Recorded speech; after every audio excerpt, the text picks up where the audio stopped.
You're watching BCTV. We're all about Branford.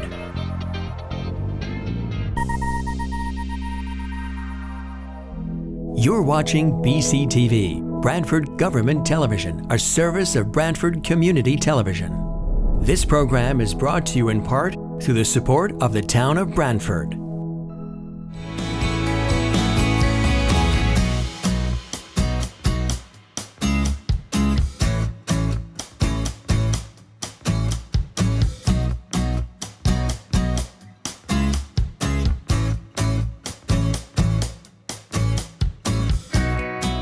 Good evening. My name is Peter Basserman. I am chairman of the Branford Inland Wetland Commission. I'll now open the commission's regular monthly meeting of December 12th, 2024. It's now 7 o'clock. This evening's meeting will be conducted as a virtual meeting in accordance with the Connecticut Public Act 22.3.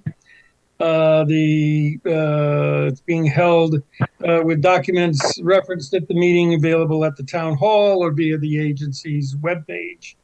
Final agenda for today's meeting was filed yesterday, December 11th. It is also on the town's website.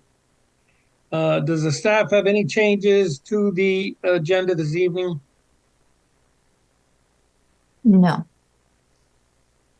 A few administrative details before commencing tonight's meeting. First, to provide public exposure, Branford Community Television will be recording and broadcasting tonight's meeting. We're thankful for their participation, and the public can view the recording on the appropriate cable TV channel. As participants in the evening's proceeding, please be conscious of positioning your camera so that your face is visible on the recording, especially when speaking. Second, to ensure an accurate and complete record of discussions, each time a statement or a comment is made during tonight's meeting, the party speaking must announce his or her name before articulating any comment. This applies to any party wishing to participate. Those wishing to speak may use the raise your hand feature to indicate that desire, and staff will continue to assist in identifying those wishing to speak. Once the meeting is begun, please mute your microphone. If not speaking, this will prevent feedback from distorting communications. And I guess I'll take a roll call now for the commission and staff. When I announce your name, please indicate by saying present. Let's see, Commissioner Boda. Commissioner Boda, present. Commissioner Papantonis. Commissioner Papantonis, present. Commissioner Meinson. Commissioner Meinson, present. Commissioner Begeman. Commissioner Begeman, present. Staff, Jamie Frederick, Inland Wetland Director and Enforcement Officer. Present. Katie Blanchett, Inland Wetland Associate. Present. All right, so the commissioners are seated and able to vote. Per our regulations, up to 7 commissioners may vote on an issue. Does any commissioner have comments that they would like to add to the record at this point? Let's see. This is Commissioner Boda. Just really quickly, I noticed that the TV packet is from 2024, and I had some additional credentials that were added, including that I'm certified to teach. Oh no, never mind. It's here. I take it back. That's okay. Commissioner Meinson, regarding the public hearing this evening, did you get a chance to review the recording from our previous meeting? Yes, Commissioner Meinson. Thank you. Let's see, to manage this evening's agenda, I'm going to ask that a 2-hour limit be imposed for the public hearing. If the window is not sufficient to conclude the hearing, I will ask the commission to continue that public hearing to our next regularly scheduled meeting in January. To that point, I would appreciate if the applicant's comments were presented within a 90-minute window.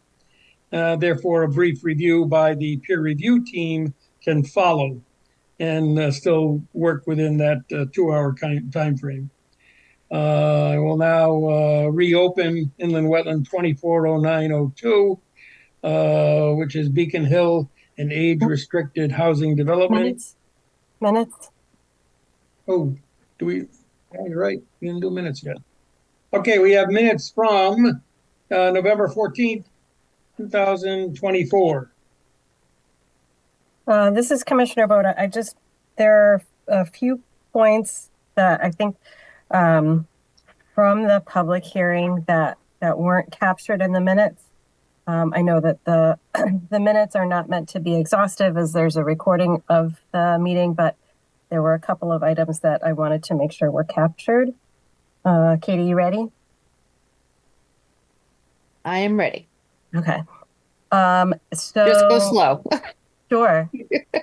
So near the end of the discussion, Attorney Lee asserted that there is an environmental benefit proposed, part of the proposal because of the sewers.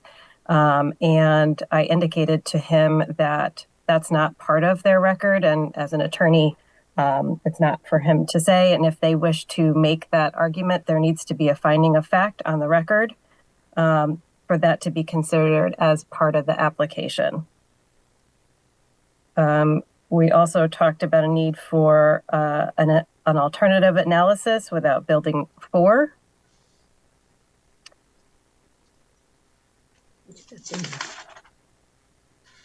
Let me know when I can go ahead. I have one more. Yeah, we're good. Did you say go ahead? Yeah, go ahead. Okay. And then Mr. Rima, near the end of the minutes here, it's noted in the minutes that he talked about the wetlands and that a portion of the wetlands are man-made and that they have little function or value. And there was discussion that the state of Connecticut does not include distinction between how we treat different types of wetland. And so that should also be part of the record. Okay, I'll make those changes and send them back to you for January. Yeah.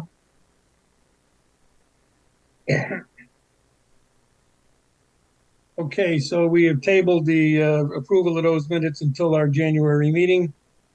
And that now being conducted, let's turn this over to the applicant for public hearing inland wetland 240902, Beacon Hill and age-restricted housing development. Amy Frederick and the wetland agent, if I may, real quick. I just want to identify that there have been materials received in the last couple of days, including some public comment. And it looks like we may have members of the public here this evening. So in regards to that 2-hour window you were talking about earlier, we want to make sure that there's potentially some time available for members of the public to speak as well. And with that being said, I will hand it over to the applicant. One more thing before we do that. Jamie, so that everyone's on the same page, can you go over the timeline associated with what we are? Yes, that is a good point. dealing There was with one other point I wanted to make, and that is that the public hearing does have to close this evening unless the applicant consents to an extension of the time to keep the public hearing open, which there are 65 days available. I see that Commissioner Ormrod has his hand raised. He is now present at the meeting. I'm guessing he's saying that he's recusing himself from this item. Yeah, hi, Matt Ormrod, Commissioner. Yeah, Jamie, thank you. I missed roll call. Sorry, I had some technical difficulties on my end. But yes, I will remain recused from this application, and we'll work on my internet issues in the meantime. So thank you. Okay, with that, anything else on the timeline, Jim? After the public hearing is closed, the commission has 35 days to deliberate and make a decision regarding the application. Okay, with all that administrative out of the way, I turn it over to the applicant who wants to take the baton. Good evening, Mr. Chair, members of the commission. Timothy Lee on behalf of the applicant. With me tonight is Zach Georgina from Giuliano Associates, he's the project engineer, and George Logan from REMA Ecological, he is our soil scientist. Just as a preliminary matter, when we were here last month, you had indicated that the individual from CLA would only be here until 8 o'clock, but I understand from your statement tonight that we have until 9 o'clock with the peer review team. Is that correct? I believe that is correct. Okay. Jamie, am I speaking with forked tongue there or not? I believe that their time restraints have been lifted, and that they can be here until 9. Okay, thank you. I just wanted to make sure before we shoot up too much of the clock. When we were here last time, we did present the application in full. As the chair noted, there were some questions, some of the questions related to the feasible and prudent alternatives. We're happy to address that. There were also some questions regarding the wetlands mitigation and restoration. Since we met last time, we have supplemented our application with new mitigation and restoration plans. We also had Zach take a look at the site plan to see if there are any tweaks he could make. He has also been in contact with the town engineer regarding the drainage calculations and things along those lines. From my understanding of the comments from the town engineer, at least from an engineering perspective, he had satisfied the questions and concerns of the town engineer. I can certainly have George Logan testify or make a presentation regarding the changes he has made to the wetlands mitigation and planting plan. I do recall the discussion with Commissioner Botha last time regarding the benefits of a sewer system as opposed to a septic system. When George makes his presentation, I would ask George to comment in his professional capacity regarding the impact that a failing septic system could have on wetlands, in particular, the impact that nitrogen could have on the wetlands. So if the commission would like, we can proceed first with George discussing the changes to the mitigation and restoration plan and also having him comment on the benefit of the sewer system as opposed to the septic system. Good evening, George Logan for the record, REMA Ecological Services. I think it'd probably be best if Zach showed the plans that show the actual changes to the plans with regards to mitigation or any other matter, and then I could jump on that after. I don't know if Zach can hear me. I can indeed hear you, George. Zach Georgiano, Giuliano Associates. I did offer a share request. I do not have permission to share my screen currently. I'm working on it. I don't think that request worked. I have to do it differently. Got it. Okay, I want screen 2. Share. Okay, so we should all be able to see my screen if I can just get a confirmation from that. Cool. Good to go. All right. So in terms of what George is going to be presenting on, the major change here is Jamie had made some comments previously about what should be included as a permanent and a temporary impact to that point. The southern impact is now expanded. There's a section here we were saying county is being remediated. It is no longer going to be restored. Considered that. So this is now all permanent impact in the southern wetlands in that orange section. Where we're really doing our heavy lifting here in terms of meeting the 2-to-1, improving our wetlands functionality and giving back on this whole project is this purple field over here with the northern wetlands. As we had previously proposed with reforming in here to allow it to better function in terms of handling the storm load from the contributing watershed. We had these 2 expanded wetlands we were looking to construct, as well as this temporary impact and restoration effort in blue. What we are proposing additionally is this wetland enhancement, which is this area in purple. George can go more into the depth of construction of that itself, but that is really the meat and potatoes of where we're looking at here in terms of increasing the wetlands enhancements. If we go over here to the calculations, modification to the numbers based on the discussions with town staff, We are now at a total impact areas that's still that 9,637. There's been a little bit of a shift between what is temporary and what is permanent, but we're still at that 9,673. And then with this 4,400 square foot wetlands enhancement, we're looking to do to actually remove garbage, remove invasives, plants, wetland species, and really restore and improve the functionality of these wetlands. We're going to be able to get our mitigation total up to north of 19,000 square feet worth of mitigation. And this has nothing to do with the detention basin for stormwater, where that's completely off the table. So this is pure, straight wetlands creation and wetlands enhancement and restoration. And that's actually going to get us to that 2-to-1 ratio that had been discussed so heavily at the last meeting. So that's really what we're looking at here. George, is there anything specifically you'd like me to be looking at while you do your presentation? Yeah, take us back to that enhancement area so that I can explain what we're doing here. And with that, I'm going to probably, again, George Logan for the record, dovetail one of the last questions in the previous CLA memo that had remained to be explained. And it kind of has to do with this wetland. So a little bit of history on this wetland is that, and you'll see later on as we presenting a little more information on the alternative analysis, is that we had a building that squarely sat pretty much where building 4 and that expansion of the wetland was. And the removal of that building and the grading that was done there, and then the overflow of water from this particular wetland created that little orange area that we delineated with Mr. Russo a few months ago. Now, as you probably have heard and you've read in my reports and seen pictures, the core of this wetland, and so the lower portions of this wetland are a very dense infestation of common reed, Phragmites.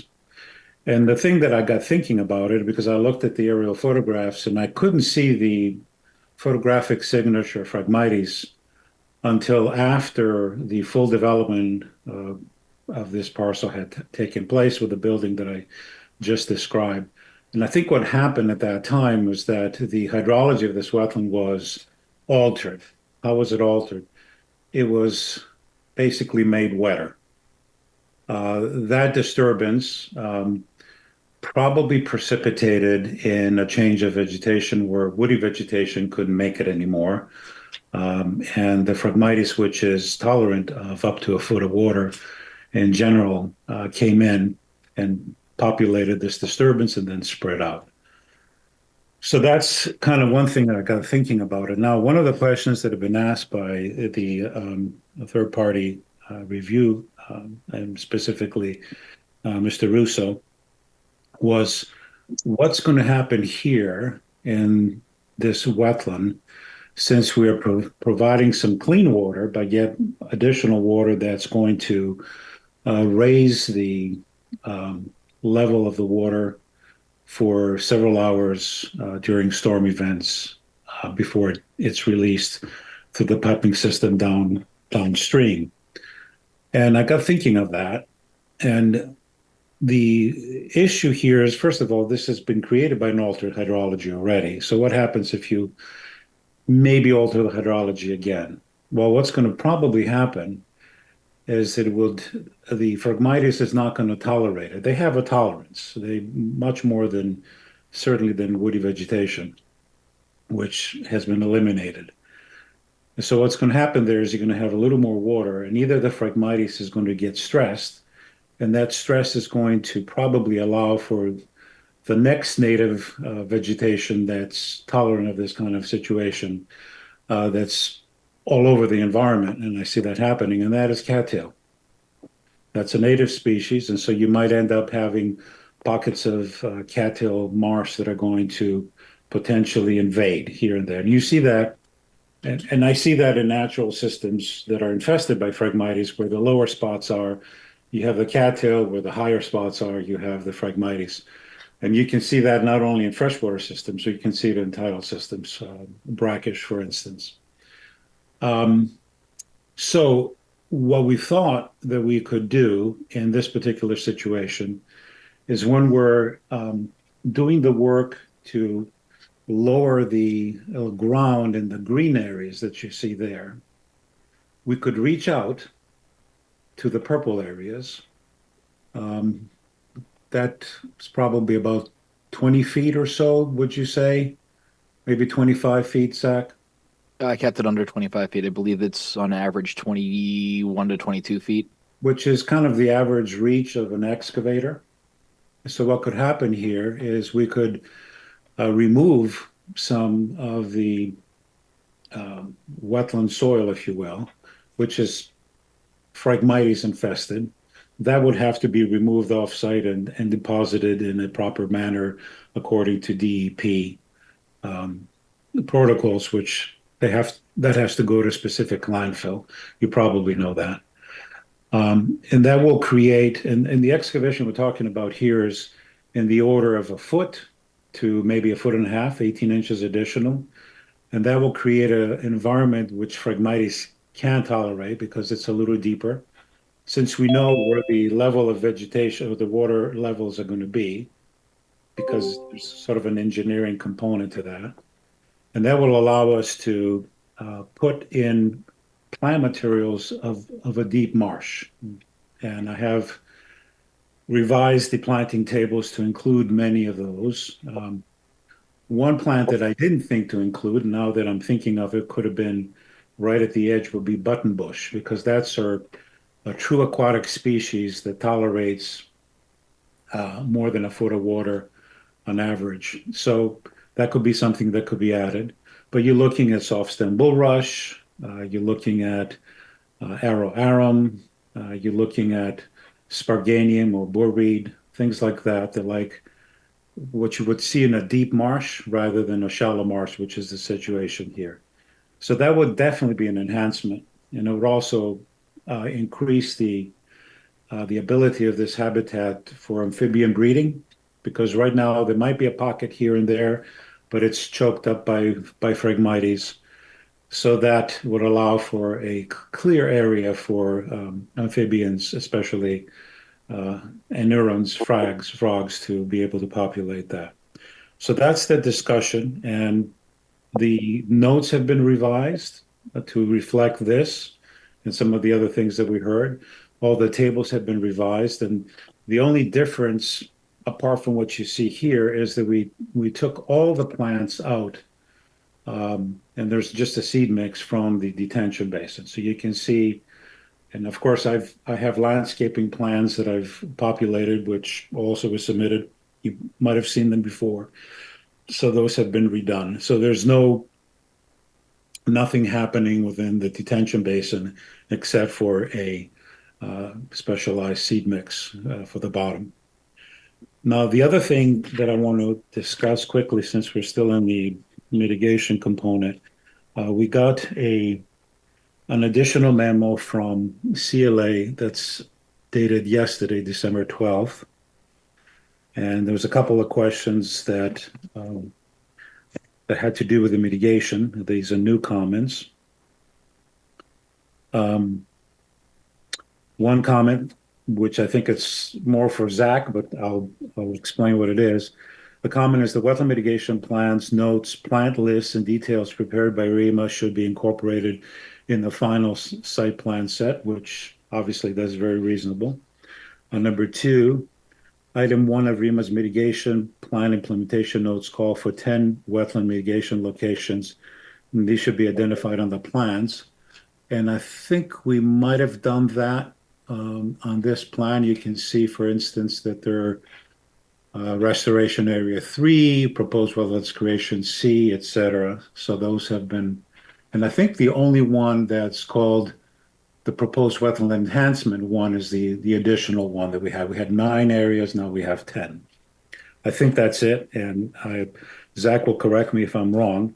So yes, certainly those can be labeled a little better if that's necessary, especially when for the planting plans that are produced. Number 3, this is one, REMA's wetland creation restoration enhancement plans, 2 sheets one north and one south, show plantings in moderately well-drained soils, which are not wetland soils. Please clarify if these areas were included in the calculation of square footage of the wetland mitigation we provided. The answer is no. The reason for planting in the moderately well-drained soils, which surround these areas, is clear that I want to produce a sort of a buffer, a planting buffer. So especially behind building 4, that is very much populated with plants of moderately well-drained soils because there's a slope there, as you probably remember. And so there's bayberries, there's cedars, there's things like that that are put in that area. Here we go. So that's that slope that you see from 86 and coming up, elevation 86. And the fourth question regarding mitigation was a separate stockpile location for wetland soil should be shown on the plans, and I'm sure we could accommodate that. And as I mentioned, all the substrates that we're going to be excavating cannot be used back in the creation areas because obviously they're infested with wetland plants, especially the Phragmites, and we don't want to be chasing our tail going after Phragmites for years to come. Now I will pivot to quickly deal with a couple of more issues, and if there are more, certainly I'm not going anywhere. Mr. Rima, can you just pause for a second and say with that mitigation, just one question for you. You talked about the removing of the frag and then digging down and digging out. I think you said a foot to 18 inches. That's correct. So is then can you talk a little bit more about then the substrate? Is the intention to leave what's there? Is the intention to bring in some kind of soil that already has some microbiology already happening? Can you talk a little bit more in detail about that? And if you have intention of creating any little micro topography in that process? Certainly, that can be included, and it's a good question. Now, as you remove the substrate that's there now in order to create a semi-permanent hydrologic regime. So right now you have a seasonally flooded or temporary flooded, and now the purple area will be a semi-permanent. So that will have water most of the time, which is what you want for a deep marsh. I fully expect that once you get down and remove the 12 inches to 18 inches of what's there now, that you're down in a sandy substrate. Most of the plants that we are proposing actually can grow in sandy substrate with not a lot of topsoil. How do I know that? Because I see them all the time at the edges of ponds and at the edges of streams, low gradient streams, where there's not a lot of subsoil, topsoil, and there's sand and some organics and maybe not.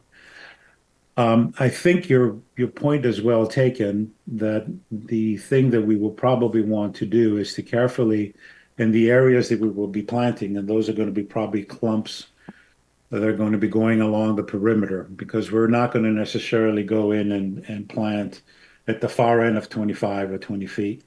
So what we want to do is to plant close to the perimeter where it can be reached, where the plants can be secured, and then there will be an expansion. As you know, plants like soft stem bulrush, they're clonal. They expand greatly.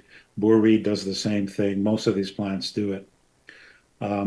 So yeah, that's a good point. I think I might have put it in the notes. I'm not sure that we would introduce where we're planting in the planting beds some organic material and not the typical topsoil, because this is going to be a wetted situation. So we might have to get a mix of compost and topsoil. So you have something in the order of, say, 15% organic matter incorporated, and that's what we were planting. Now the what I'm going to be doing. So the that's a good question. So the planting scheme is mostly for some plants we use propagules. And you're probably familiar with that. They come in little peat pots. They're not particularly big, and you can plant them. If they're in water, you have to weigh them down. Usually, we'll use a methodology to weigh them down or to secure them so they don't float back up until they can expand. But my guess is that for some of these plants, we're going to go with something bigger than propagules. And so there are a few suppliers in Connecticut, and usually they're the suppliers that go for the landscaping plans where people want to have a nice little aquatic pool in the back. And believe it or not, there's one actually in Portland that I've used before. I forget their name, and they have, for instance, arum and arrowhead in pots, which is great. Why am I saying that? Because that pot has already enough soil to allow for these plants to expand. So you're already incorporating some soil there. So that's kind of what I'm envisioning.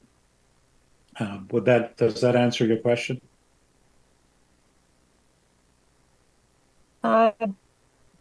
Generally. So it sounds like you're now thinking, or you're thinking about that you would need to incorporate some additional organic matter, Yeah. and perhaps include some of those larger plants that can stay. So, but any micro topography would be along the edge. The microtopography will be in the clumps that we would use. The idea is not necessarily do microtopography in that area. Microtopography would be more akin to be done in the areas such as the restoration area that's in blue, if I'm reading that color right, or green. The way you do that, and this is something, and also you can bring in roughness elements. You're probably familiar with that. So what I'd be looking around in the site is to find logs or big branches that don't have any invasives associated with them, because that mistake has been made, and to basically randomly put them around in those areas which are going to be more seasonally flooded rather than semi-permanently flooded. And now, as far as microtopography, the other thing you do is when we're out there, and when I'm talking microtopography, we're talking something in the area where you basically come in with your excavator, your mini, probably going to be using a mini here, and you take a scoop of soil and you basically flop it on the side. So now you have something that's a foot above the grade and a foot below the grade. So that's kind of what we do with it. We kind of sculpture it a little bit. And we've definitely done that in many cases before. And that's a great idea. And thank you for bringing up that microtopography idea. I would have done it anyhow, but I didn't write in the notes. Okay, so you'll incorporate those details that we just discussed into the plan? Certainly. Okay. You can go on to the next thing that you wanted to. Thanks for the right. So detail. The one thing I know that you were correct in the fact, Ms. Boda, that you said that the preamble of the Wetlands Act does not specify that some wetlands are less valuable than other wetlands. It's because it talks about generally the functions and values of wetlands. But the interesting part is that your regulations, I believe, at least many of the regulations across Connecticut, require the applicant's wetland soil scientist to provide a functions and values analysis. And if you kind of back up into what that means, we use protocols or evaluation methodologies that actually rank different functions and values as being principal or secondary or absent. So that in itself tells you that there's differences in the way that certain wetlands provide more function than others. In the case that we have here, I would say with the exception of the northern wetland, all the other wetlands have low functionality. And the reason for that is because there's been a disturbance and proliferation of invasive species. So there is kind of a little bit of a ranking. Not all wetlands, unfortunately, are created equal. You have wetlands that are extremely valuable. I'm thinking in my mind, calcareous seepage fens, true bogs, our brackish wetlands that we have down gradient in the tidal marshes. Those kinds of things are much, much more valuable and functioning than, a drainage ditch that now has wetland characteristics. That's one thing. The other thing that I want to quickly describe is you mentioned correctly that someone like myself who has a level of expertise should be able to explain why going from from septic systems to sewers can be a good thing. It doesn't mean that it has to be a good thing all the time. But here's the thing. We can talk about failing septic systems, so we can also talk about septic systems that are not particularly failing, but maybe are a little older in their technology. All septic systems, whether they're failing or not, do one thing that can be detrimental to the environment. And they introduce nitrate nitrogen, which is anthropogenic. There's not a lot of nitrate nitrogen that's in the environment because it's quickly taken up, right? So we know that. That's an essential nutrient. Plants will use it very, very quickly. But we know that septic systems introduce a lot of nitrogen into the environment, especially soluble forms, which have the ability to travel long distances. So what we know that's a fact. The other thing we know for a fact is the down gradient from this site, not too far away, a couple thousand feet, we have wetland systems that are tidal. They're extremely sensitive to the introduction of nitrogen. That's one of the nutrients that's the most detrimental for tidal, wetland systems. So the idea that we're going from septic systems that are close to tidal marshes, because those septic systems, not only in this area but even a little further down, as you see here from the road comes around, and there's a couple of houses down there that have septic systems. So that and those are very, very close to the tidal systems, as you see. So that will be a benefit in my estimation, to go from septic systems, whether they're failing or not, to a sewer system, which then can take the water, and then we have to the state and the EPA take care of what has to happen with that water. But at least we don't have that introduction directly through groundwater into these systems. So that's kind of my quick synopsis on that matter. And Mr. Logan, this is Commissioner Boda. Are you? Oh, that was helpful. I'm wondering if you're speaking generally about septic and the process of nitrogen mobility and nitrogen impacts in saltwater systems, or if you are speaking specifically to the location of the septic systems that are on site and their proximity to groundwater on the site. Do you see my question? Sure. I think I'm speaking about both. The one thing that I can tell you that what I've heard, and this is not, I haven't gone and looked at the information to see how many septic systems we have here and where they are. My understanding is that this entire neighborhood is on septic systems. And so that's factor number one. Whether they're failing or not, I can't tell you because I haven't done that analysis. So I have two generalizations which I think are applicable here. One is failing systems or even non-failing systems can be detrimental to the environment, especially when you have the nexus of tidal marshes that are sensitive to it.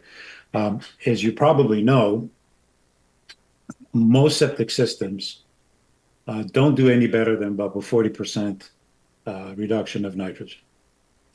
And that seems to be generally across. There's some systems that are much, much more newer systems that can do a little better than that, up to 60%. So what I've seen is when you have a wetland, and I'm talking about freshwater or tidal wetlands, and you test the water and you find out that your nitrogen is usually certainly not more than 1 milligram per liter. Typically, it's much less than that. I mean, I just did some testing for Pine Brook and East Hampton, even during a severe drought or limited water, so not a lot of dilution. And my nitrogen was 0.28 milligrams per liter. That's pretty low. So generally speaking, unaffected or not adversely affected systems have nitrogen levels that are pretty low. And now and these are sandy soils, obviously, here as the closer you get to the tidal marshes. So you have the potential for, 5, 6, 7 milligrams per liter of nitrogen to be introduced to the edge of these wetlands. And that can be detrimental. And one of the things that we're trying to do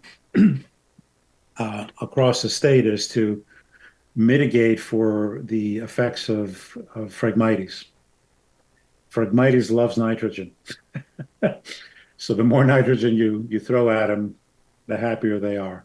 And so that's another consideration.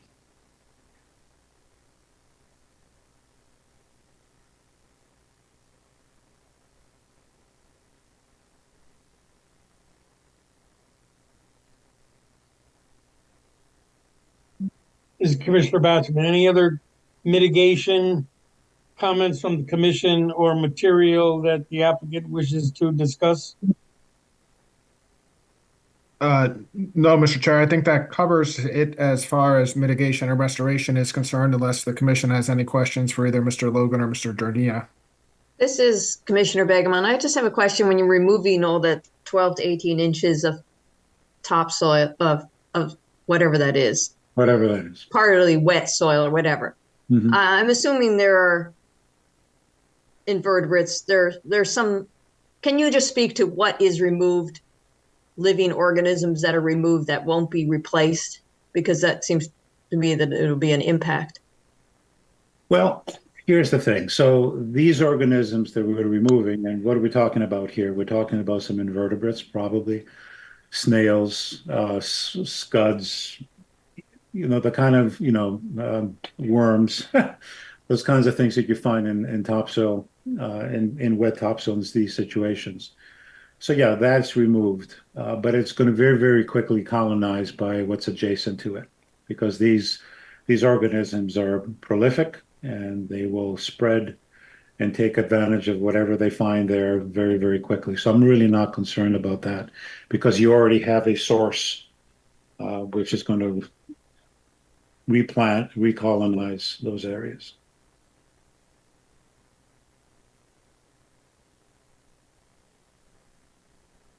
Jamie Frederick and the Wetland Agent. One question I had that might be addressed now or later is erosion controls during this work, and how the adjacent wetland area will be protected and whether any dewatering will be necessary during the construction of this area.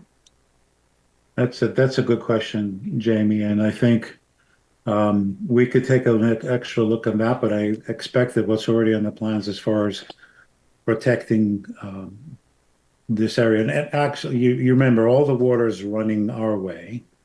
So as far as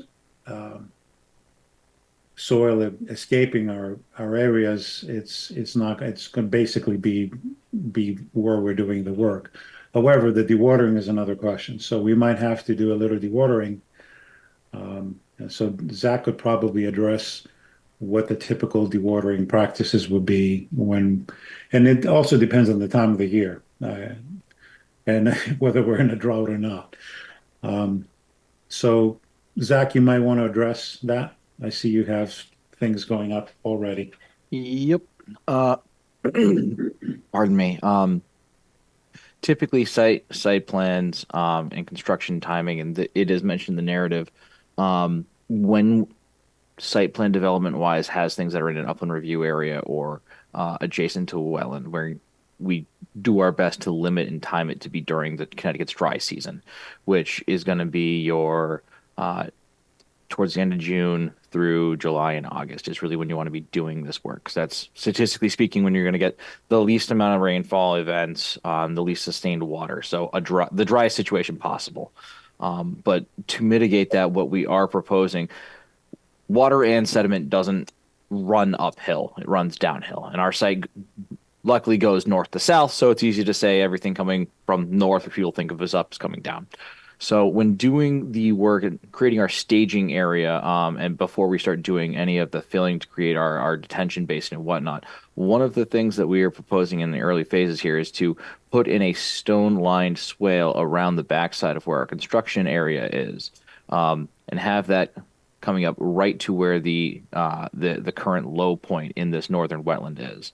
So essentially to move this, it's been sized appropriately for up to the 10-year storm, which is what Connecticut best management practices recommend for temporary storm elements, which is what this is. We're just looking for when there's a rain event that comes in here that we're directing water around our construction site, initially speaking.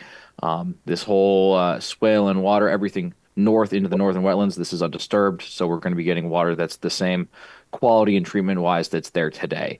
That's going to be passed into, again, a stone lined swale, passing along through the backside of our site and connecting almost, I believe it's close to essentially 30 feet away from the existing wetlands to continue along its natural path that it's continuing. So that's during the initial phases, how we're looking to do this. When we finally have to crack the omelet that is the major earthwork in this area, what we're looking to do, come on, go to the next page. There we go. What we'd be looking to do is to build this essentially a twofold in reverse, where the first element is going to be to get laid down the 30-inch culvert going from where we're looking to have our outflow to where we're tying in. So lay that first, and then essentially build an initial berm here in height alongside. So as water is coming down, it is again being detained and then passing through the culvert like we're looking to do in the long run anyway.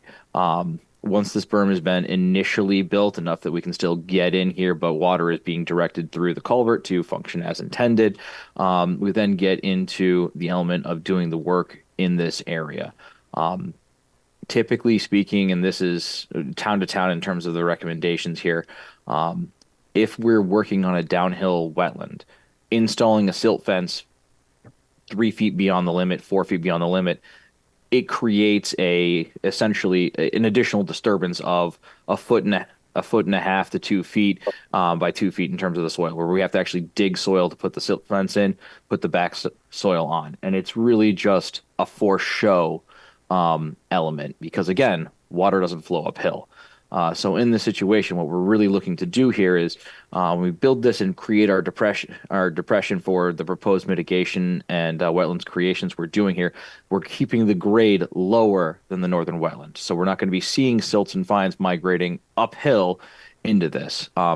We are proposing, as soon as this culvert gets in, to install a sed jacket, which I've included a detail. Essentially, it is a rebar and silt fence or a filter fabric material insert that you would put the culvert in.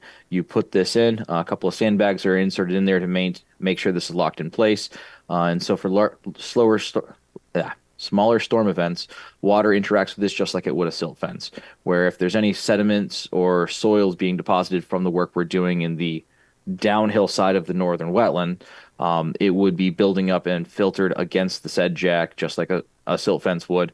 And obviously after the storm, we get out there, remove this silt, and find that if anything had been built up, and correct any modified grading. Larger storm events, then obviously you get to a point where you would have an overtopping into this, just like a silt fence for your larger storm events, but this does maintain a good filtering for, again, up to that 10-year storm, which is what we're looking for best management practices to really make sure that we're containing the silts and fines. Anything larger than that storm-wise, and this is just facts of development, there is no amount of silt fencing and hay bales, straw bales being put on a site at a perimeter that's going to contain a 100-year storm. That's not how development is capable to be done. And that goes for this site or any site, but that's why specifically Connecticut, all of these things are sized. The temporary sediment traps that we're proposing installing here, these are all sized for that 10-year storm event to be able to handle and address that. And that's most average storms you see are during the summer range in that 2 to 5 year. Larger storms are in that 2 to 5 year zone. 10-year storms a little bit above that. And I do know that the most recent year in Connecticut, we can all admit there's been some good storm events. But again, the intent of all of these is when doing these during the summer and monitoring the weather during these crucial weather events, we know storms are coming.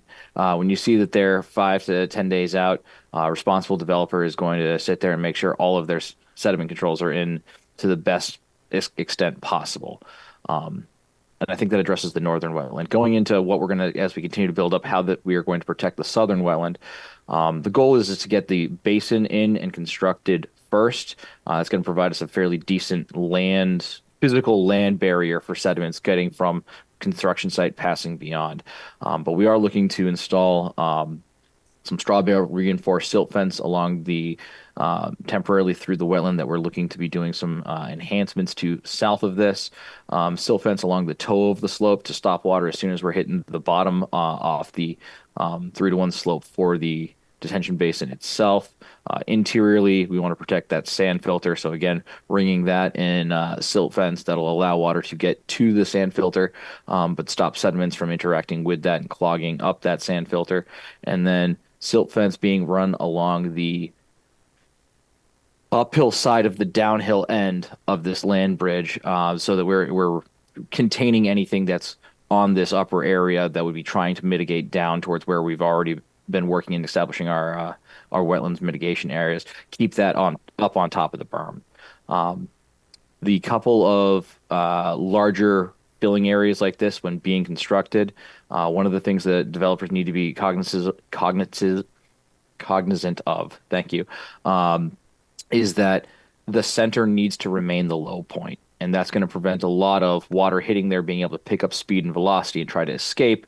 If you keep this low center naturally bold the whole time you build up, water that falls on this disturbed area that's being compacted and raised up, it runs to the center and is held until it infiltrates. And that's really the design here is around keeping water where it is or keeping it flowing as naturally as possible to bypass or work around disturbed areas, so that we're not having flows from the northern wetland pick up soils as they go through the the center area and bring those soils along and further down past the site, is to get them to bypass around that area and not even have that interaction.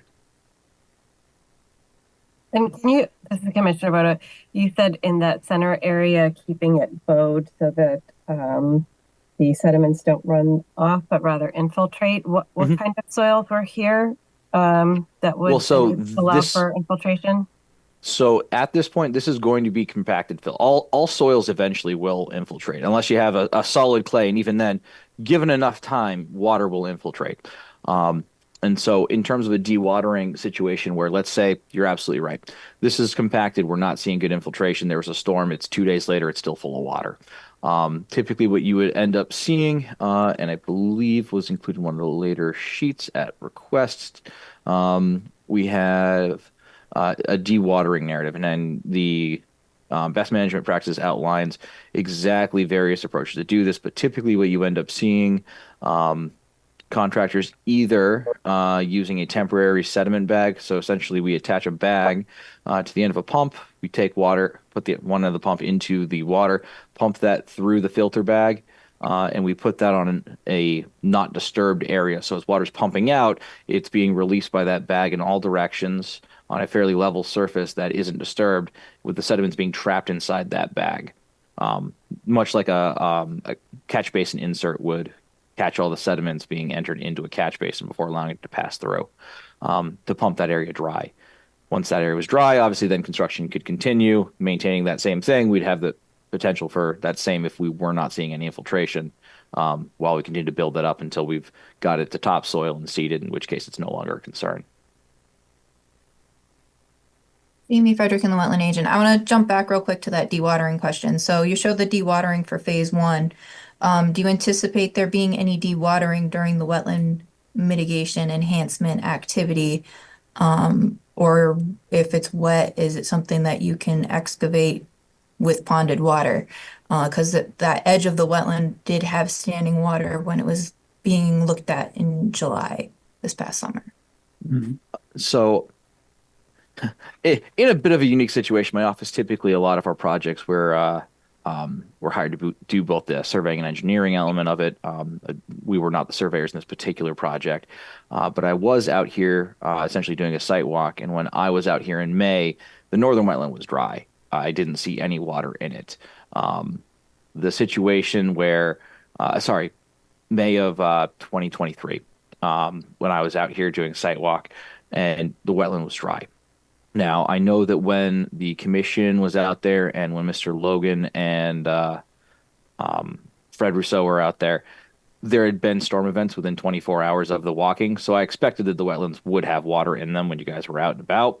But in a situation like that, excavation, the two options are you either, when you're stockpiling your moist material that you would essentially scoop out and stockpile, it's let to sit there until the water runs out. And again, any sort of dewatering stockpile needs to be very closely monitored and ringed in silt fence so that you're not having, a scoop of slop that would go and be dropped in there, run out and cause its own S&E issue. So by putting it into a dewatering ring, you get that containment. In terms of dewatering, if there was a low water event, again, that dewatering narrative, a similar process would be followed. When you would have internal groundwater, you would be using either a type 1 or type 2 settling basin, preferably. If there was a storm caused it to fill up, you could probably get away with a filter bag setup again. But a similar process that you would pump the water out downhill so that it would fairly level and run away from where you're actively working while being contained within those filter medians.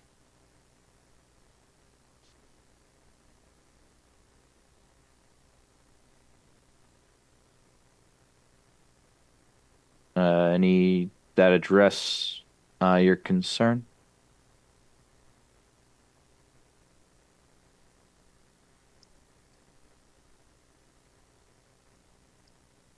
I think so, unless the commission feels that it needs to be further explained, specifically relevant to the wetland area on the site plans. This is Commissioner Bodo. When, relative to the phasing and the development of buildings, when is the mitigated area proposed to be completed? Phase two. So the intent here is, phase one is essentially establishing the site, clearing the first area to the northeast in terms of trees, grubs, what have you, grubbing the site and remove roots, what have you. Phase two is really where we start to see more of the earthwork. And in phase two, once we establish and we're down here building the basin, when we've already been down here and disturbing, that's really when we need to be looking at getting the grading and as much elements of that wetland area completed as possible. I understand that the plantings themselves with the species needs to be done. In this case, it would be the fall because we would be trying to do this construction during the dry season, which is the summer. But we're looking phase two to have all of these wetlands essentially grade-wise, and any sort of grass, general seed planted at this point so that we maximize the growing time before the fall and any sort of further plantings go in. It also gives us the chances while we continue to do the development, guys are on site and monitoring the health of the wetland, and during that monitoring period, it's all right there. So if things are going awry, George is going to be around still, versus a lot of times with these 5-year monitoring programs that they do the wetlands last. what level of attention they're actually getting during the initial growing and establishment is always an area of concern. So by doing this and getting this established as quickly as possible, we're giving it the largest chance of being actively monitored while we're doing construction in other areas. So, and not redisturbing slopes that we've already stabilized to do the plantings. So you're asserting that after the clearing and grubbing, the beginning of phase 2, you would work on the wetland grading and general seeding, and this would happen before buildings? Correct. Okay. Before buildings. Okay, thank you. Yep. Jamie Frederick and the Wetland Agent, since we're on the erosion control phasing plan, can you jump back to phase 1 real quick? Absolutely. At the last meeting, I think we were talking about the limits of disturbance being marked out for each phase. It looks like it's still marked out for phase 2 on the phase 1 plan. Is that accurate? That is accurate. With the fact that Branford requires part of their standard notes, and we've bumped this a couple times, Jamie, that all of the perimeter silt fencing, that silt fences for phases be staked out by a surveyor. There will be little question once there's silt fence put up that you do not go beyond the silt fence for that phase. With that requirement of having that staked out multiple times throughout the project for the phasing, there's no question. I'm fine with it establishing, and from an engineering standpoint, best management practice, putting in the markers along the wetlands, more permanent markers, to make sure that that's the hardcore don't go any further. I don't see, and if you are adamant, we can add them. I don't see the benefit, so to speak, of staking out a silt fence and then a foot behind it going, here's your phasing limit. I guess my concern is if there's limited disturbance markers out there, a tree company is going to think that's their limit of clearing. So is the plan to have those limits of disturbance markers out at the same time as the silt fence marks? So, and again, I'm not the surveyor in this, but how our office would typically do this, and how most surveying companies would do. So I assume that they're going to. When you send a crew out, they're going to mark as much as they possibly can when they're out there.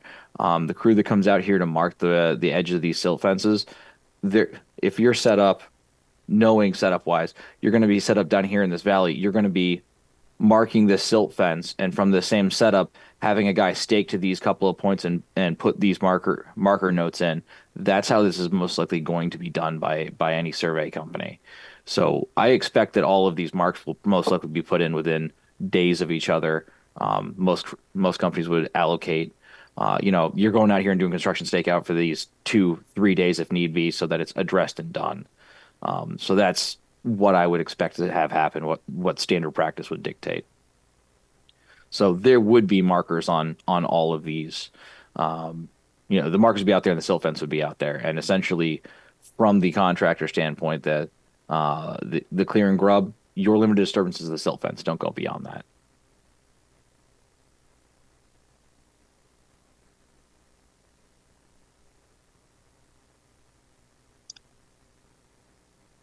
Jamie, if you really are adamant and you want additional markers put out there, we can add them to the plans.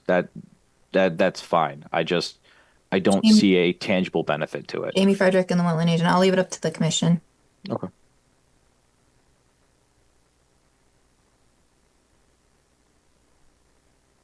This is Commissioner Boda. I understand where Jamie is coming from, and that we often have these plans that look lovely and they're presented in best intentions and whatnot, and then things get cleared that shouldn't get cleared because we're not abundantly overt with limits of disturbance and limits of disturbance based on phase. We have very recent history of that. And so I think, again, documented clarity is critical for not just the success of any project, but for property owners and their teams to not be in front of the commission doing mea culpas and needing to fix some pretty egregious damage. So I would tend to agree with Jamie. Understood. This is Commissioner Bergman. Now that I'm just looking at this plan in front of me, some of the elevations, if you start at the top center, it goes 94, the topography, the very top, goes 94. Yep. Sorry. Okay. 94. Then start going down 92, 90, 88. Then there's a 98. Thank you. It's upside I'll down. be honest. Yeah. When we do this with the computer, sometimes I drew a line to draw the contour lines, and that should be an 86. It's just upside down. I apologize. Thank you. Looks like you have another one in the center. Yeah. Sorry, I didn't mean to swoop by it. I just want to go. No, that's okay. But it seems like there was another. Yeah, I mean, if you look at it, the contour on either side reflects that it's 86. I got caught up on that too, and I realized I figured it wasn't worth commenting on because it is upside down. They're fixing stuff. You may as well fix all the things. That one's easy. Any other questions in terms of the phasing or soil and erosion plan while we're here? Also, any other commissioners want to weigh in about additional markers on site for the limited disturbance?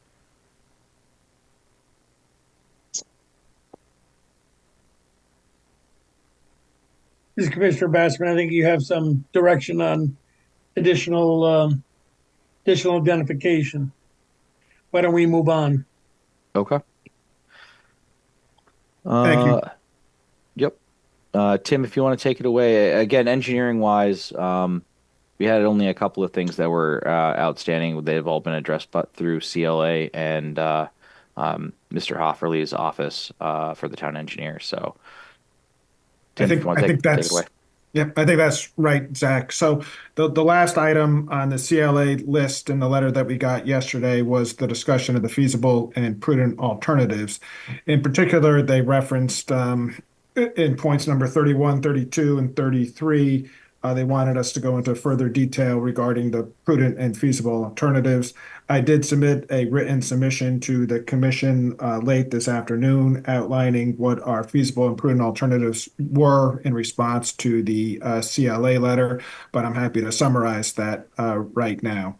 So in bullet point number 31, CLA had asked whether the elimination of building number 4 renders the project financially not feasible. The answer to that question is yes. The elimination of building number 4 does render the project not financially feasible.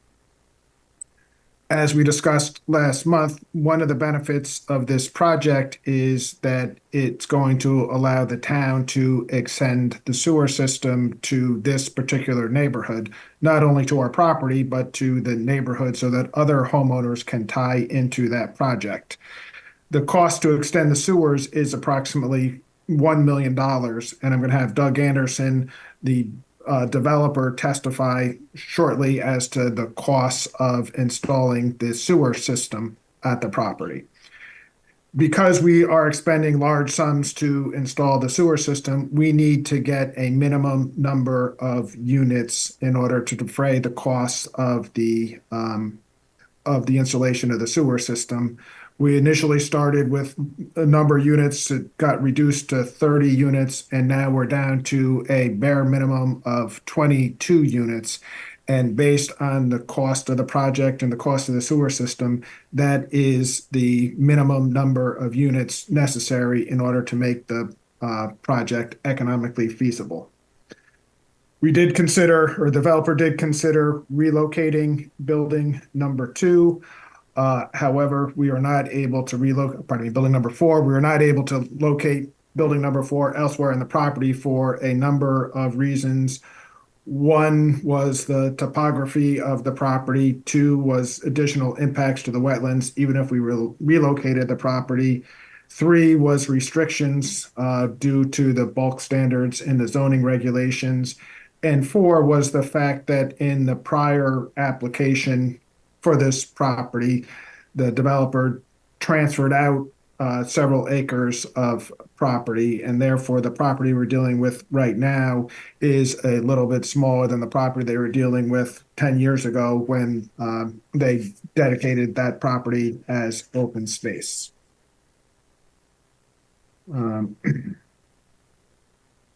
As George Logan testified to, we're asking the commission to consider the value and the quality of the particular wetlands that's going to be impacted by building number 4. And I think it's fair to say, based on George's testimony, that the wetlands impacted by building number 4 is not a high quality wetland. And I do think that the commission can take into consideration the quality of the wetland in determining whether there is whether to approve the application or not approve the application. As a matter of fact, in the document that Jamie shared, an Inland Wetlands Commissioner's Guide to Site Plan Review, one of the statements in that manual is that the commission is to value the wetlands. So I do think that that is something you can take into consideration. When evaluating this particular wetlands, take into consideration the fact that, or the wetlands impacted by building number 4, take into consideration it's a low-grade wetland. It was previously developed, and there's actually a cement foundation within that area. Finally, when considering building number 4, we'd ask the commission to take into consideration the wetlands mitigation and creation that we're proposing as part of the application. As Zach and George went through, we've redesigned the wetlands mitigation and creation, and now we have met the commission's regulations of 2 to 1. So we would hope the commission would take that all into consideration. Next, Commissioner Basserman, regarding item 31, can you explain to me why building 4 couldn't be moved to where the cul-de-sac is and a redesign regarding access with the building in that position? Yep, if we're kind enough to have Zach pull up the plan again. On it, give me 1 second. Screen 2, share.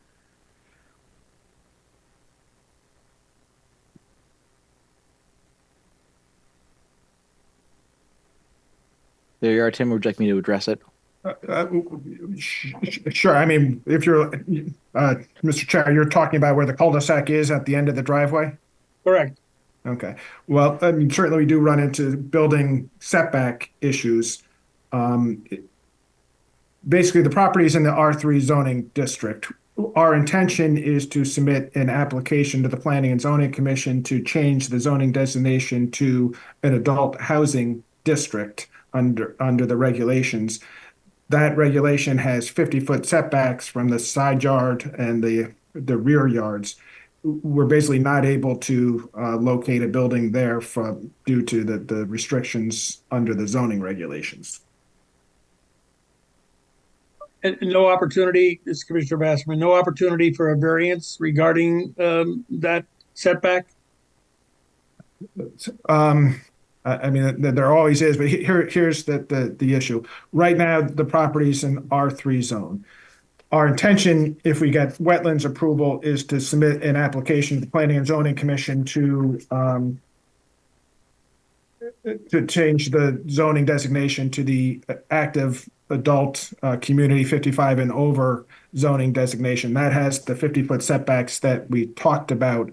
As part of that application to Planning and Zoning, we need to submit a conceptual site plan, and that site plan has to comply with the zoning regulations.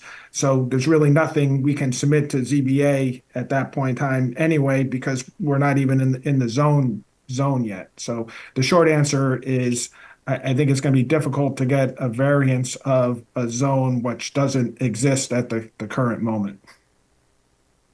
If I may also add to that, there's a human health and safety element to this as well. With the cul-de-sac design, we are able to get a fire rescue up around this curve up here and out to make this turn and exit.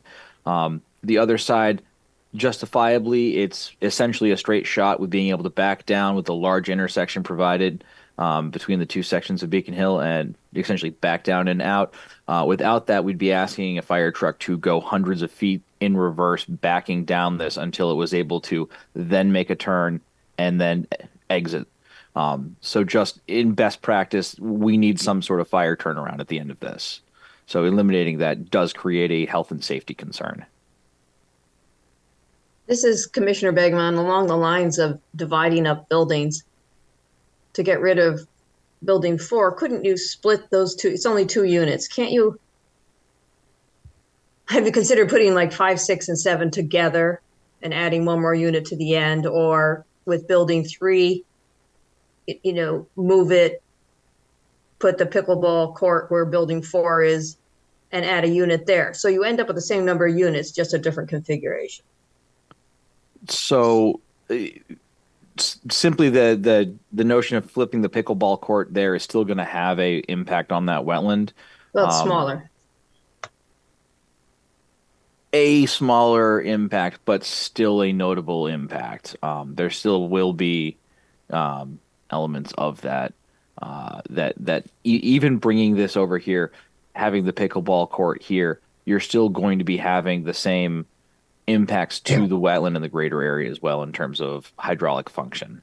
That's unavoidable no matter what we end up doing in terms of relocating building 4. So this is clear. Maybe Commissioner Bang, I should restate my question is, how can you divide building 4 to get rid of it and add a unit to one of these other, each add, 2 units somewhere?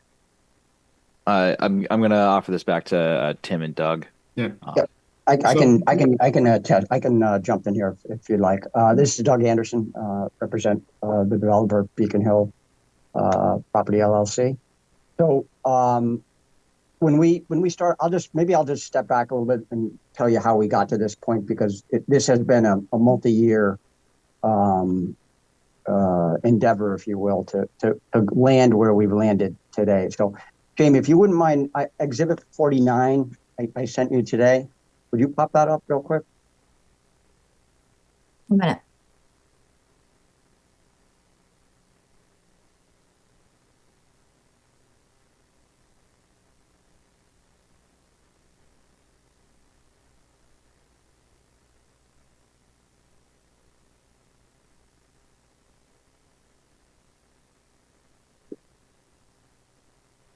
Everyone seeing it? Yeah. Mm-hmm. Thank you. So basically, this is the existing conditions site, when we started the project.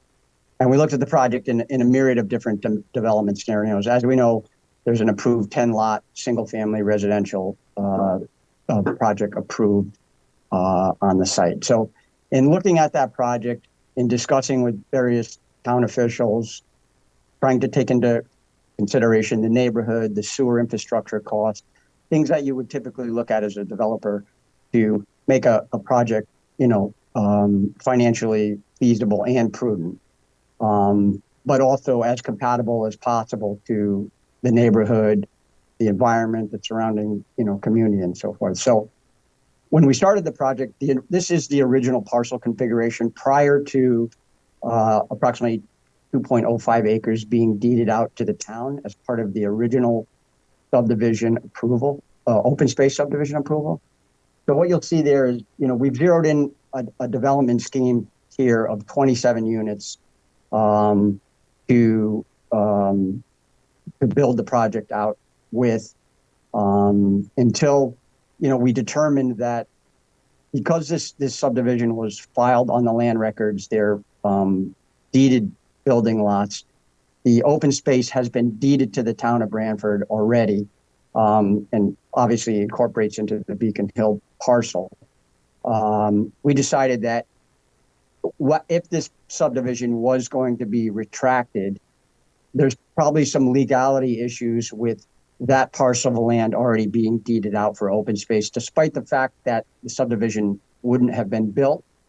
So we felt it was just cleaner, simpler, better for the town to discount that parcel from the development and reconfigure the development to the point of where we have it today. So we've started out with 27 units.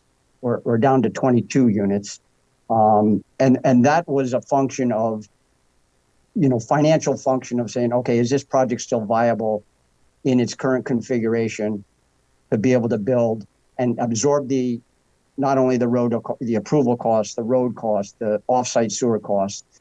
That there was some dialogue with the town departments where there was some debate whether they wanted to invest in sewer up in that neighborhood. And in this case, because Paul, as the current landowner, owns the adjacent property, we had a way to go and bring sewer up through his property, which never existed from the prior developers' situation. So there was a way to build this project for 10 units and bring sewers up through Paul's property and connect to the sewer line that exists already at the top of Rose Hill Road. So again, this has been a 4-year process. We went to the Planning and Zoning Commission, felt them out on what would be a good development for the project. We came up with an apartment version where we had 50 plus units that they felt was not a viable option for this site, given its single family residential makeup, it's off the main bus line, things of that nature. So we've kind of zeroed in on this project as a project, an active adult community project that's got compatibility with the neighborhood.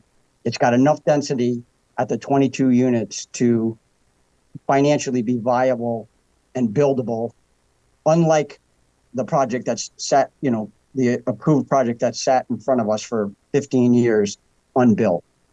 So in looking at, as this process has evolved with your commission and trying to relocate, if you go back to, going back to, or if you wouldn't mind, Jamie, the main approved or proposed plan, we've utilized pretty much every area within the remaining 5 acres of land, respecting the required 50-foot setbacks within the current configuration of the lot line. And from these meetings have looked at like alternatives to say, can we combine buildings 6, 7, and 5 into 4-unit buildings? But because of the length of those 4-unit buildings and the radius of the curve, right now between building 4, 5, 6, and 7, we have 11 units, right, to make up, because we're at our limit for density at the 22 units. So because the 4-unit buildings are obviously longer by a unit, we can't get the 4-unit building to make the radius. And in fact, it would require technically a 3rd building. So 2 buildings of 4 is 8 units, but then we're more or less out of real estate to put any other building to get around that radius.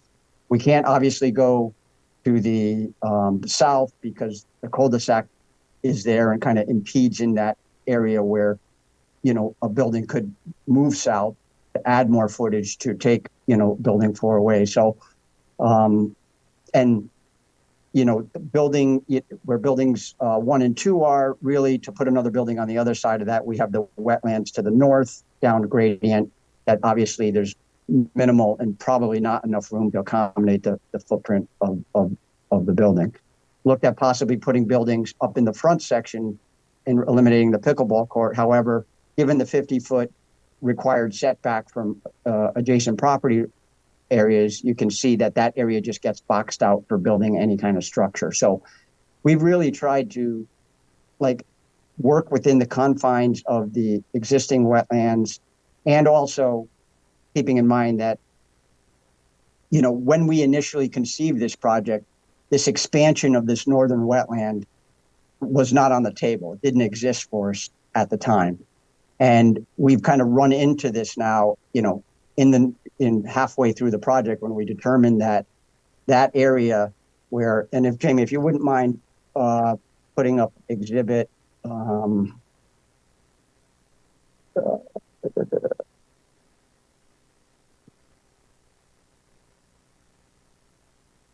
exhibit 48.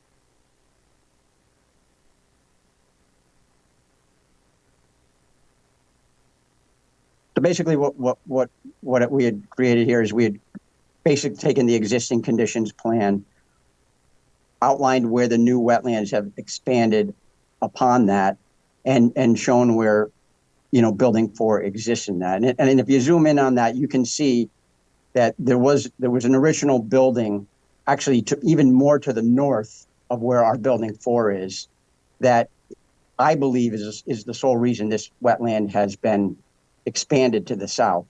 In that, from the time between the original developer getting this approval, they obviously had gone in there, they removed that foundation that existed there. And if you look, the asphalt, continues up to that building, and obviously was the clear definition or, impeding force, if you will, that maintained that northern wetland boundary at that point. So when they removed that foundation, they obviously created depression or lower area. And in fact, in the field now, when you're out there, remnants of the foundation exist in that little crotch of wetland that defined that kind of southwestern area there where the back corner of building 4 exists. So that, that area, and I think George can attest to it, that soil there has obviously taken on wetland characteristics through just natural progression and time. However, the subsoil below that area, I believe it contains asphalt, concrete, things of that nature. So back to the point of, and I'm not going to attest to any, viability of the quality of that wetlands, but going back to our initial thought of the development is, okay, we have an area that's previously disturbed. We have the ability to work within it, and another, just to step back, when we designed our infrastructure, road systems and so forth, detention basins, we utilized the more or less the same footprint, and in some cases less, because we have now gone to a private road with less asphalt and so forth in the current approved infrastructure plan. So, trying to work within the confines of the site, which is very, restrictive between grades, wetlands to the north and wetlands to the south. We've kind of patched this all in together to try and, find that balance between, environment, density, neighborhood, what works for the town, what works for everybody. This has been a extremely lengthy, detailed process to get to this point. And our theory and goal is to present a project that what we come in with, we go out with. We don't take the mentality of, hey, let's throw a couple extra units in where they shouldn't be and then give them back, because that's what many developers do. We don't do that. So, I think we've tried to go the extra mile, adding wetlands to this development that in the approved plan, if you look at the amount of wetland creation for the approved subdivision plan, it pales in comparison to what we are proposing here. So at the end of the day, while we understand there are impacts to the wetlands, we feel that we're going to be creating a better product, more functioning wetland. We're going to create a product that is in need for the residents of the town of Branford, or people who want to move to Branford, that want to downsize to a home. It's less impactful to the neighborhood, and we really vet this out as prudently as we can to get to where we are today. So that's my spiel, and I'll pass it off to everybody else, and you can ask me questions or move on. Thanks, Doug. The only thing I want you to comment on is, can you just give the commission an overview of the cost estimates you received for the installation of the sewer system to this property? Yeah. Okay. So I'll just step back a little bit. So when we started this process, when this project was approved as the 10-lot subdivision, the developer at the time made an agreement with the town to cover the cost to install the sewer. The town was going to provide the materials. However, between the time of that agreement and fast forward years later, the town embarked on a sewer improvement project for this neighborhood of Rose Hill Road, Pinsky Drive, and Pent Road. So they designed a sewer system that serviced not only the 22 units along Rose Hill Road, but a dozen or so houses on Pinsky, as well as another 20 plus houses on Pent Road. So that created a project that a multi-million dollar sewer project, pump stations, things of that nature, to kind of fix a problem that existed in this neighborhood with failing septic systems, high groundwater level, and I can attest to that because there's a lot to the east of this project that a owner came to me to develop, and we had to install. We installed curtain drains to do test pits for the soil, and the lot it wouldn't perk out. It was not suitable for a septic system. So not possible to do that. And of course, we know the history of the failing septic systems and systems being replaced and failing again. And it's a function of high groundwater. It's a pretty simple fact that water doesn't want to go into water. And I think that's probably why the town went through the process of designing a sewer district for this area to eventually someday deal with those issues when they either become irreparable or regulations cause people not to be able to repair systems. So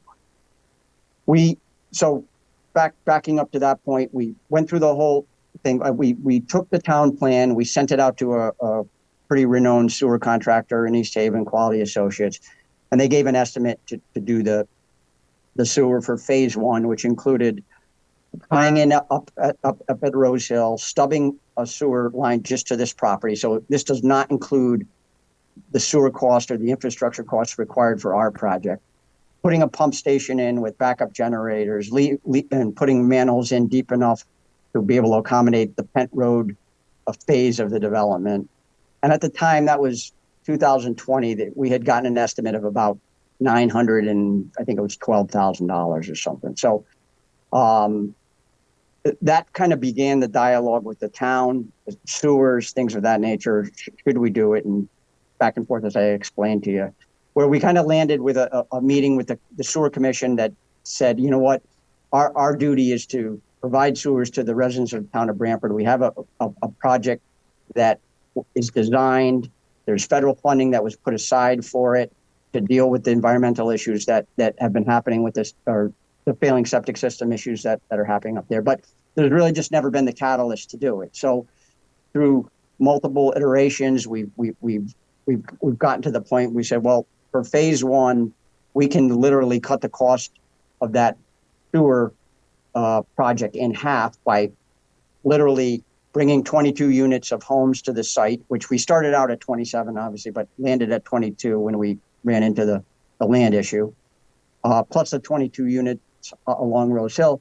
It made it a more palatable number for residents of them, as well as us, to be able to afford the cost of this million, which is now, after COVID and costs and things of nature, is probably closer to $1.2 million to $1.5 million. I know John town engineer, has been working on updating that estimate, because we have started that process with them, where we've gotten a consensus that they would be willing to create a sewer district up here and entertain this project, if approved, to be the catalyst to start the phase one of the sewer for Rose Hill Road. So that number probably lands around $25,000 to $30,000 per unit whenever those final costs come in, divided out over 22 units on Rose Hill Road, 22 units within this project, 44 units. So number was a bit lower when we started out with 27 in there. So really that's a cost that now becomes manageable for not only us as a developer, but also the residents of the neighborhood. So with that said, road infrastructure costs to build this project, approval costs, all these kind of things, those are all functions of density. And when you start taking units away, initially we went from 27 now down to 22, close to a 30%, 25% drop in unit count, that you have to allocate those costs over that same $1.5 to $2 million road cost over 22 units versus 27 units. Now, so do you take 22 units, take 2 units away, reduce that density by another 10%. You're adding that much, another 10 to 15% in cost per unit to be able to allocate. So you start to push up against the point where this doesn't become financially feasible. And you can see that with the original plan, the approved plan at 10 units, it's not financially feasible to go and spend, $500,000 or 600,000 over 10 lots. The economics just don't work. So that's This is Commissioner Bassman. I think we got it. You get it? Okay. We got it. Because you were going in all different directions, but I wanted to get it on the table because that's the reality of development. So whatever it means, good, bad, or indifferent. That's the point. This is Commissioner Bassman. I have a concern. We have the peer review folk that have been patient, and I'm wondering whether it's prudent now to hear from them regarding mitigation, the erosion controls, and the feasible and prudent comments that might need some embellishment, given the fact that I think we have them till 9. I think that makes sense from the applicant's perspective, Mr. Chair. I would just point out in the letter, I did respond to comments 32 and 33 regarding feasible and prudent alternatives. So that is before the commission. I don't want to spend time going through it right now because, as you mentioned, CLA's time is limited tonight. So we're happy to go to them right now. Great.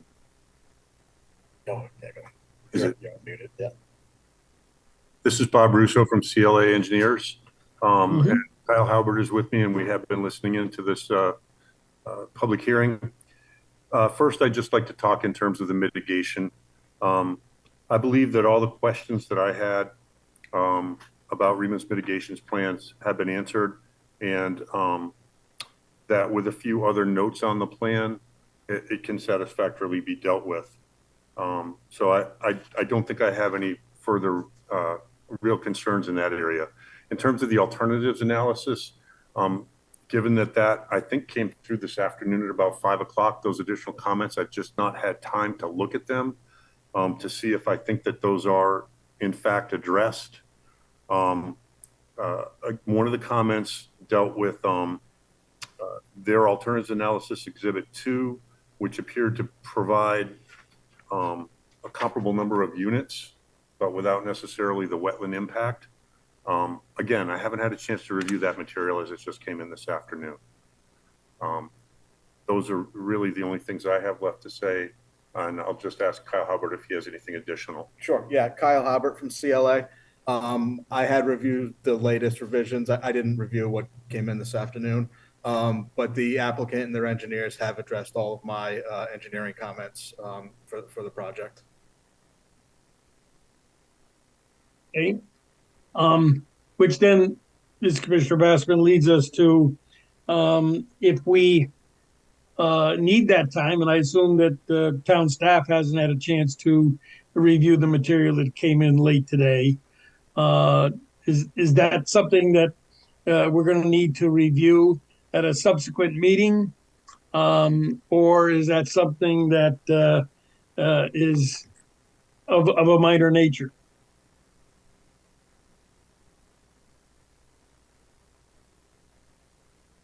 Jamie Frederick and the Wetland Agent, who are you asking? I guess either the peer review folk or staff, who I assume have the same issue. They haven't had a chance to review the material that came in late today. Jamie Frederick and the Wetland Agent. I have not had a chance to review it yet. I do think that there's been some comments about some minor modifications that could be made that might help make things clearer. And I think it also would be ideal to be able to review those materials to see if there's any additional comments. So to that end, I do think it would be beneficial for the commission to request a continuance from the applicant. I think that another consideration the commission has is whether a response letter from CLA would be adequate to address the outstanding points, or if you would be looking for a response letter and attendance at the next meeting, assuming that a continuance is granted.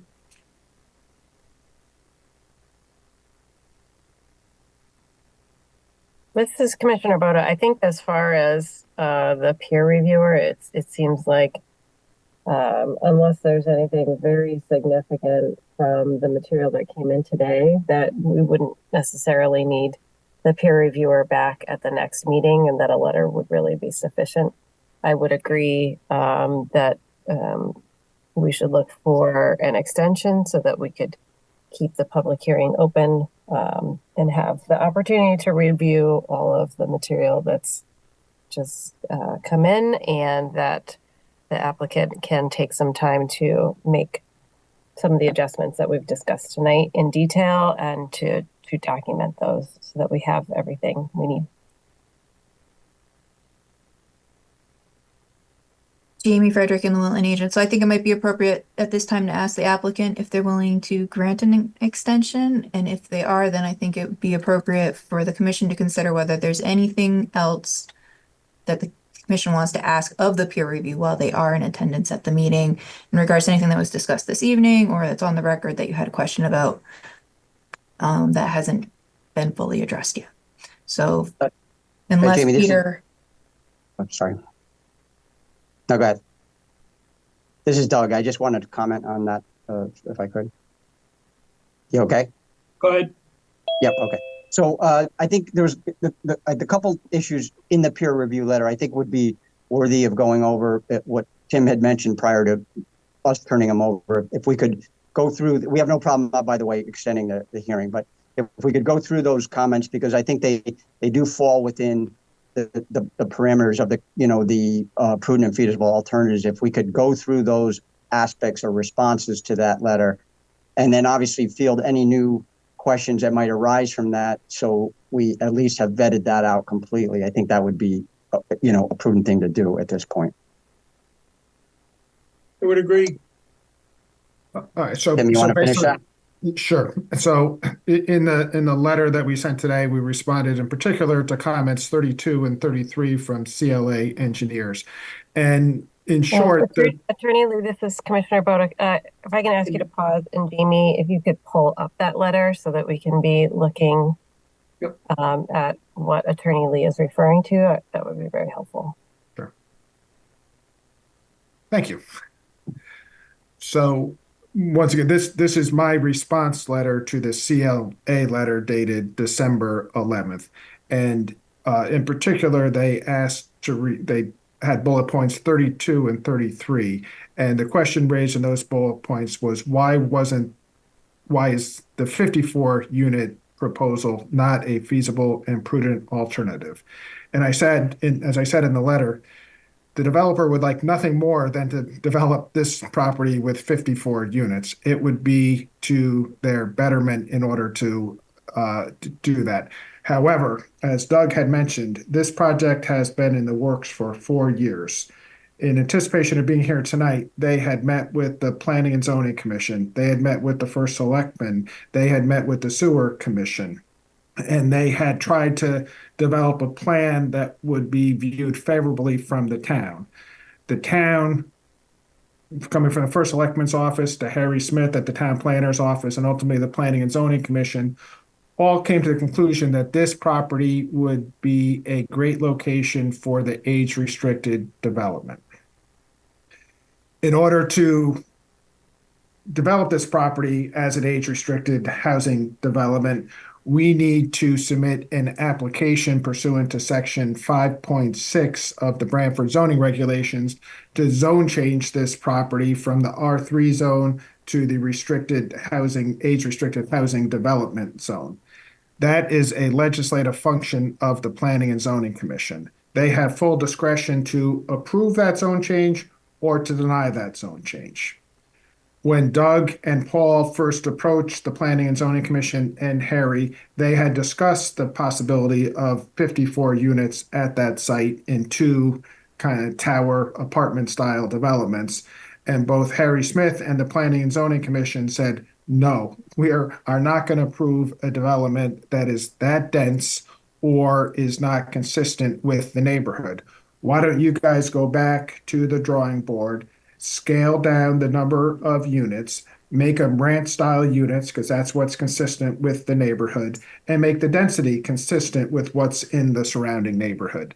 Based on those discussions, ultimately, we designed the plan that's in front of you that has the 22 units because, one, we think that that's something that's consistent with the neighborhood, and I know that's not necessarily wetlands consideration, but it's also something that can be approved by the Planning and Zoning Commission.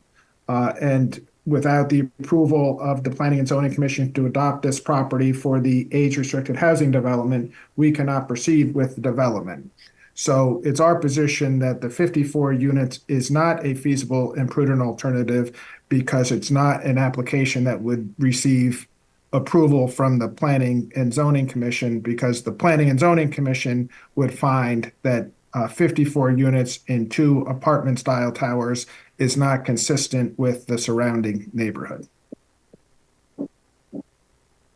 And that is why we do not consider the 54-unit plan and Exhibit B to be an alternative number 2 to be a feasible and prudent alternative.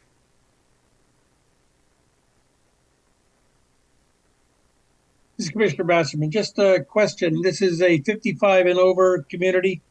Correct.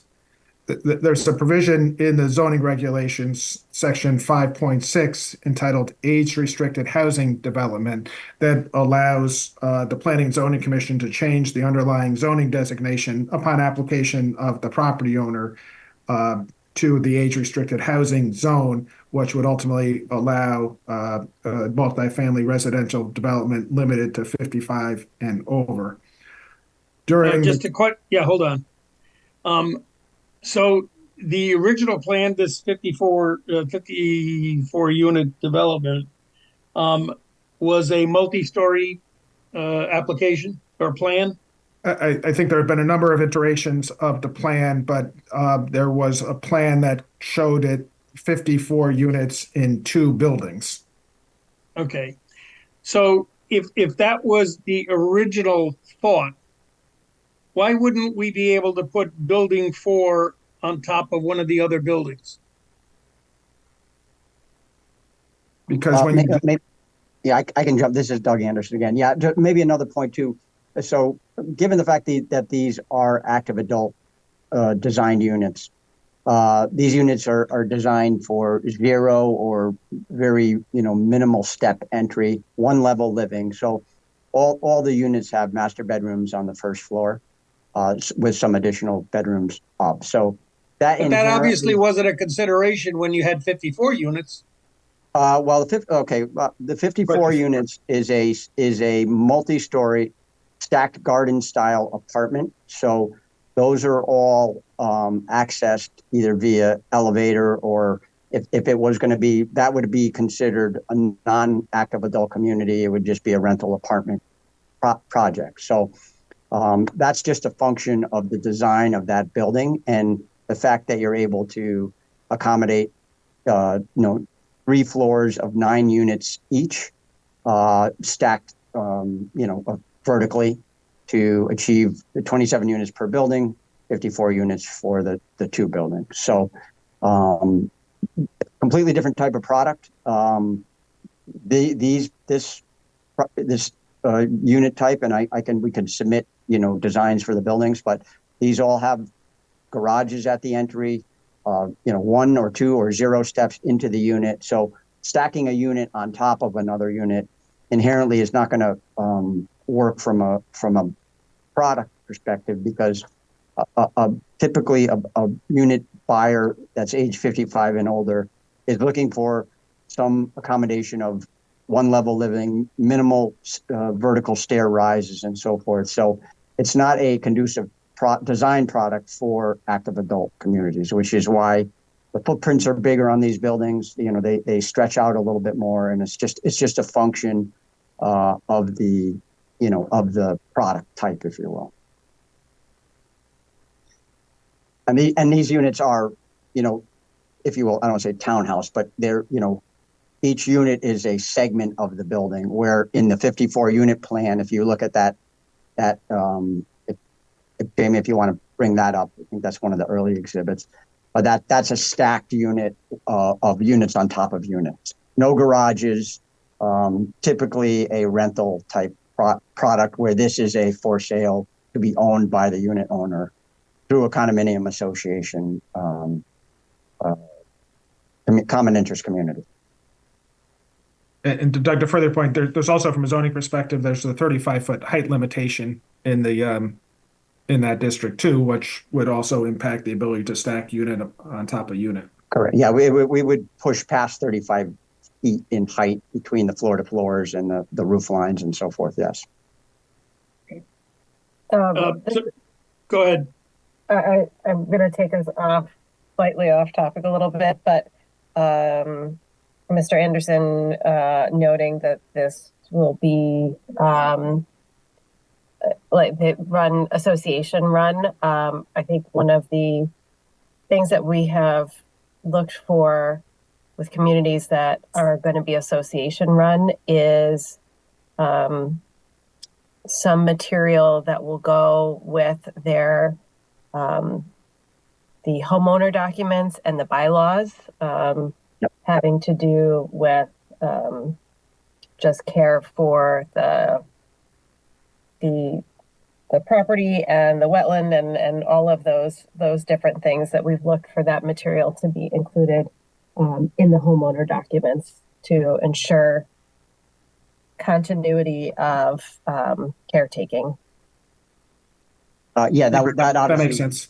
That would be the intent, and obviously we would be happy to make review and acceptance of the public offering statement, and to be able to put the appropriate documentation in there to deal with, and we have done this in the past, especially when there's detention basins and there's maintenance issues and certain types of maintenance requirements as part of that. The more information you can put in the association document, the better off it is to create less confusion and going outside of the lane, if you will, of proper care of the facility and the protection of the wetlands and so forth. So we have no problem with that, and we're planning on doing that obviously anyway. So would you be able to put together at least what would be not boilerplate, but something akin to that could be submitted with the any other additions that you're going to, or changes that you're going to be making prior to the next meeting? So, I mean, I think, the reality is, so we would have to look and say, okay, what, from a regulatory perspective, what would we want to see in that document, right? And I would probably push that back to you guys to say, okay, typically we'd like to see, X, Y, Z, and I'm sure you must have some kind of criteria that you like to, see followed with that. So, I mean, for us to create a whole public offering statement and try and work that into that. Yeah, I think it's not. I don't mean, I mean, the public offering statement it is its own document, but the portion of it that would address the stormwater management and the wetland areas and just care for those. I think that that part, even if it's not a final, at least it is. It's a starting place from which, and that might be something that,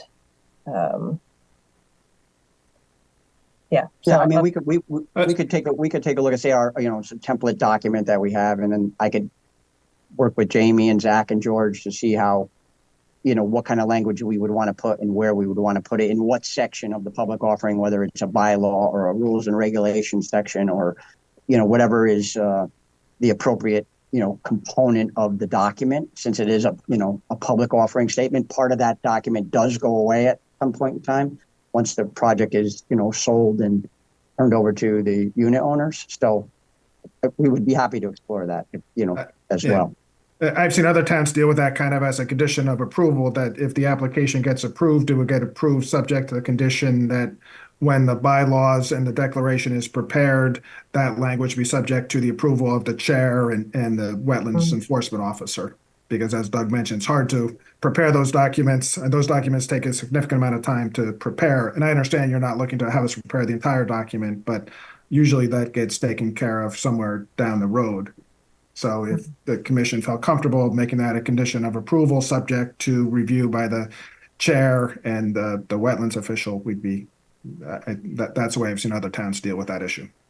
Jamie Frederick in the Wetland Agent. There is a brief document that addresses maintenance of the stormwater system components. It doesn't span into any, the wetland areas or anything of that, but there are some brief, guidelines for maintaining the stormwater system. I don't remember what exhibit off the top of my head, but there is something in there. This is Commissioner Bassman. I think you mentioned that this is now, given the driveway size, a private road. That's correct. So everything will be association maintained. Okay. No public, no public private trash pickup, snow removal, landscaping, things of that nature. Typically, one company does that all. Yeah. Regarding snow removal, you mentioned the density on the site. Where, if we have a large storm, where do we deposit the snow?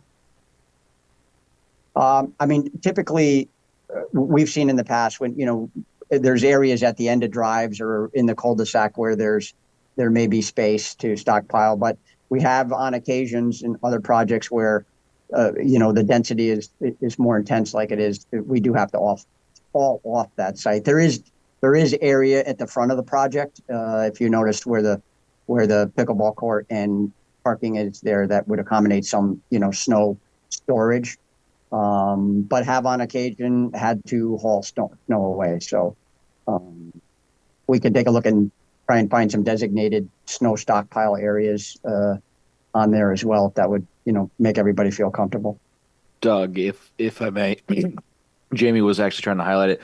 We did address just typical snowstorm you'd see from Connecticut, where we would do that. Doug is right. Larger storms would probably result in the need to haul off site. But that teal color that Jamie was highlighting before running her cursor over, that is where we would be looking, that you would have snow on top of the grassy areas along the entrance, on the grassed island in the center cul-de-sac, as well as along the exterior cul-de-sac between locations. Typical snow removal that you would see a plow truck putting it in the open spaces that aren't being utilized for sidewalks and what have you. And that's designated on the plan? Yeah. Jamie's on the page right now. You'll see the teal areas that are not wetlands. Those have all. That's where we would be. That's where snow removal would be arriving.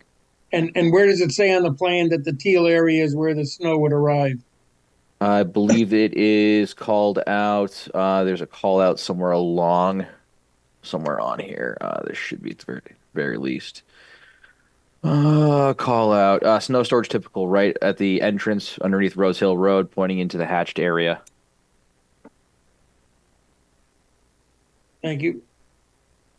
This Jamie is Frederick in the Wetland Agent. It is 9 o'clock, so I don't know. Do we want to wrap things up with the peer review so that they can sign off? If anything else comes up, I can always follow up with them to let them know.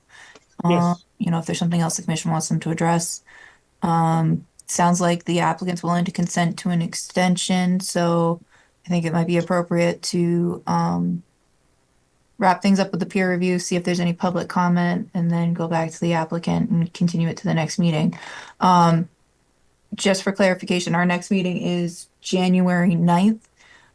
Is there consent to continue the public hearing to that date? Yeah, we agreed to that. That's Doug Anderson. This is Commissioner Begeman. I have a question, and it maybe can wait till next month, but I thought I'd put it out there. It's a design question. I'll just put it out there. Why, for the northeast unit, why is the road closer to the wetlands and not further east and in front of that building unit? The right leg of Beacon Hill Road. So that are you talking about the road that goes up to buildings 1 and 2, or? Yes. Yeah. We actually did look at that from a design perspective. We did have a version where the driveway was on the other side. However, we felt that given that those are single family homes and those are people's backyards, that that vehicular traffic would be closer to those units, and obviously headlights, things of that nature that would potentially migrate through. But we felt that this would be a more applicable layout, given that it's sort of backyard to backyard, less impact, less intrusive to the neighbors. So that's the final the theory of why we have placed these buildings this way. Thank you.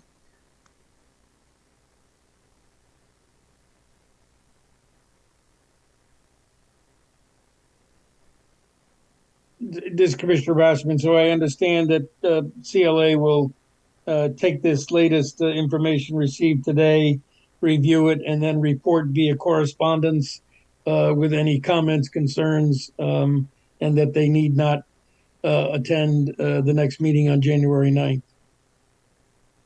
that my understanding? Kyle Habert from CLA. That was our understanding as well. Yes, we can review the latest information and provide a letter report back to the commission. Jamie Frederick and the Wetland Agent. So I think I might have to follow up with the applicant and the peer review team about an estimate for that additional review if needed, but I'll make sure that that's done. And if the applicant can just shoot me an email confirming the extension to continue the public hearing to January 9th, that would be great. I'm not saying we should close the public hearing right now. I'm just on the topic. So I think that I'll send that right now, Jamie. concludes the peer review portion. I Do see you we want have to a open hand public raised. comment? Yes. Public is invited to make comment now on this public hearing, and I see we have a hand raised with somebody identified as Bruno. You wish to speak? Hi, this is Bruno Chacon. I'm not sure what happened there, but I didn't raise my hand. Maybe I must have hit the button by accident. Okay. Sorry. Is there any member of the public that does wish to speak?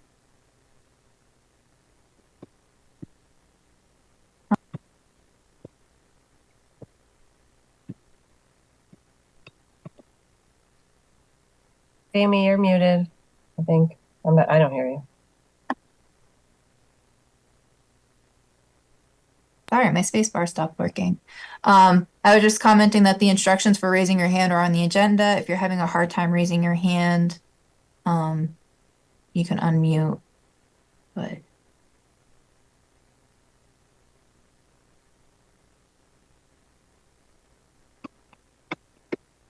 Going once, going twice.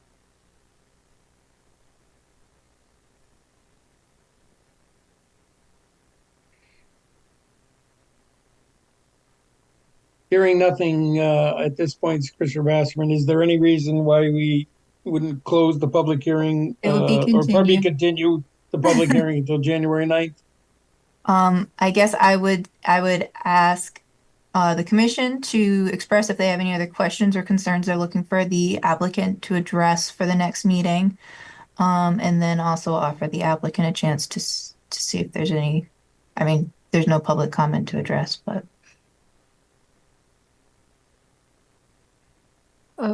Commissioner Papantonis, there were some letters in the with public comment, I believe. This is true. Jamie Frederick and the Wetland Agent, we did receive 3 emails which have been added to the record.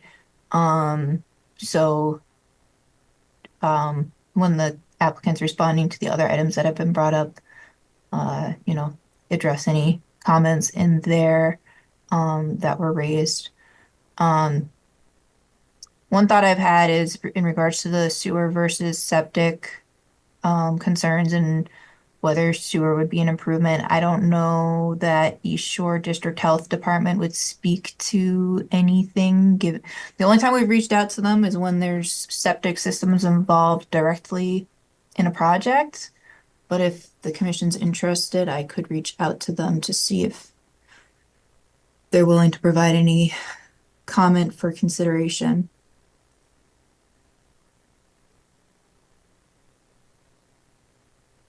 Sure, there's no harm for that, I think. Thank you.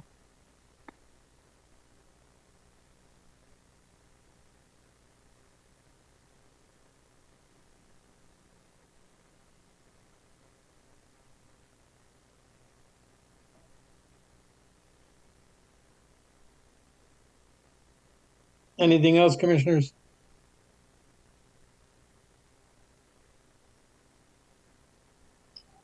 Okay.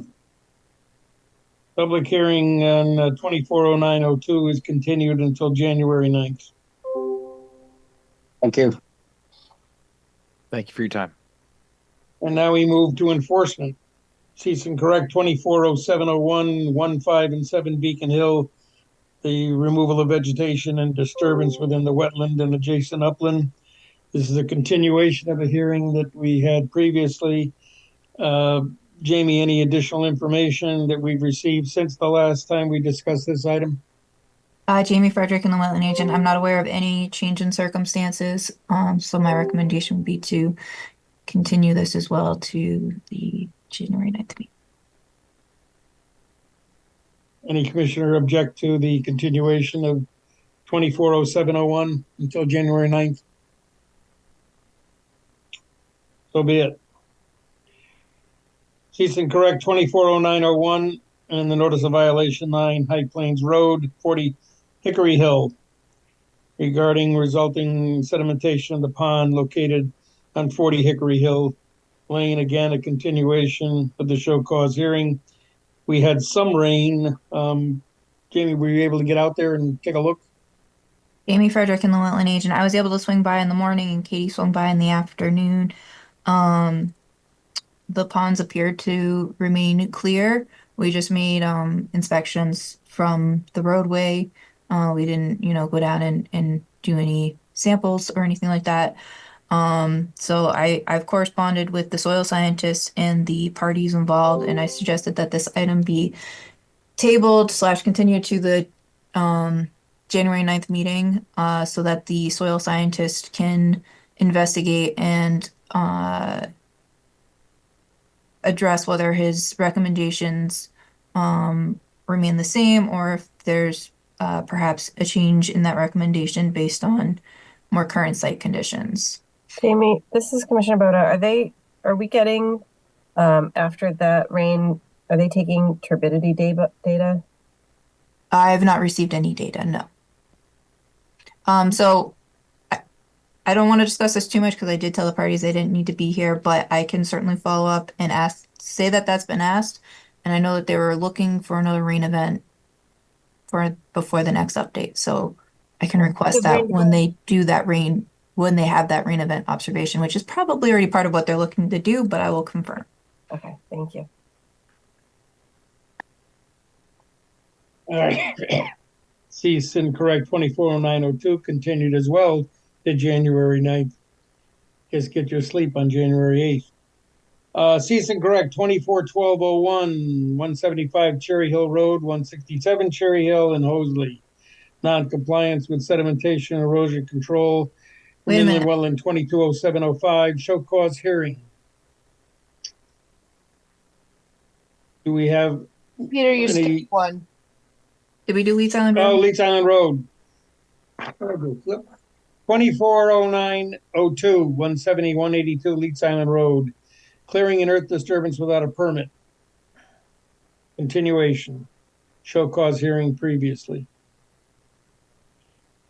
Jamie Frederick and the wetland agent. So I emailed requesting an update on December 6th, and I received a call from attorney Janet Brooks saying that they're working on it. She wasn't sure if they would have something ready for today.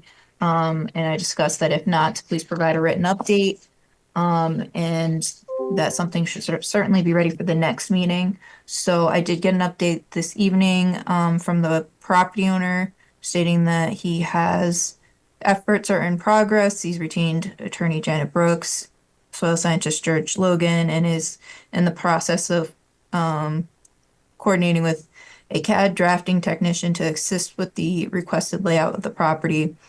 So I think it would be appropriate to continue this to the January 9th meeting, and I will follow up with parties representing that. Any objection to continuing this cease and correct order? Okay. Now 24/12/01, 175 Cherry Hill Road, 167 non-compliance erosion control plan from inland wetland 220705. Jamie You got some new material here, Jamie? Lynn Agent. So this is a new cease and correct order. I just issued it yesterday. So we obviously got some rain yesterday. There was a case where situation where stormwater was running down Cherry Hill Road and getting down to the water course that crosses under Cherry Hill Road. So let me just pull up the cease and correct order with some pictures, and then I also went back out today and took some more pictures, and we'll update you with that information. And then we do have the property owner present as well. So give me 1 minute.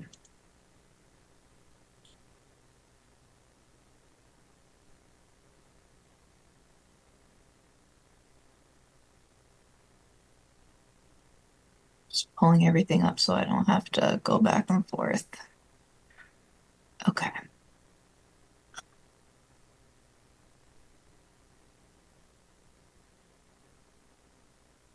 All right, is everyone seeing a letter? Yes. Yes. All right, so I'm going to jump down to the pictures. So as you can see, this is the water was following the shoulder and kind of dipping down, cutting down in this area here, and going down into the area adjacent to the water course. And this is the water course on the west side of Cherry Hill Road, and the water course on the east side of Cherry Hill Road. You can kind of tell based on the differences that the water flows kind of from the top of the picture down on this side, and then from the right of the picture left, and then they converge and go through the culvert over to here. So I'm gonna jump real quick to the photos I took today. This is that same curb line. This is where the water was cutting down. This is kind of the area, again, where it was cutting down. You can see some of the sediment settled out. And then the water course is appearing to be running clear at this point. I didn't observe significant amount of sediment deposited. And then this is on the east side. You can see there's a little bit of sediment deposited, but it didn't appear to be significant, and the water flowing is running clear. Again, this is that same area. So essentially, I'm gonna jump back to, so this is from yesterday. These are some photos going through the site. Again, this is where it's going down to the wetland area. Let me just scroll real fast so I can get to here we go. So you can see that the erosion controls along the edge of the roadway were kind of lacking. This was taken approximately mid-morning. I contacted the property owner. He'd already heard from other town staff and was arranging to have hay bales delivered and installed. And I couldn't walk over to the silt fence because this was soup. But you can kind of get a feel for what the site was looking like at the beginning of the day. I went back out to the site today, and yesterday afternoon a lot of improvements were made, and they were making further improvements today. So you can see they put a lot of stake hay bales along the backside of the curb, and then also kind of as check dams. You can see that it did serve a function of keeping sediment from, or at least the full extent of sediment from migrating down along the roadway. So there were certainly some improvements made, and they were still working on making additional improvements. Can you scroll back up? It seems like the hay bales end, but it continues to slope downhill. Yeah, so you can't really see it. There is a silt fence down here. It did need some repairs as well. They were in the process of doing that. I don't know where it currently stands. So essentially, here, let me jump to the GIS maps. So I'm going to jump down here because you can see everything. So this is the new roadway. And what you're looking at is, oh gosh, that's horrible. This area right here, and you can kind of see the silt fence.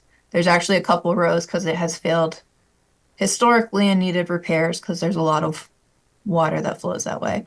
So they needed to fix the erosion controls here. There's another spot over here.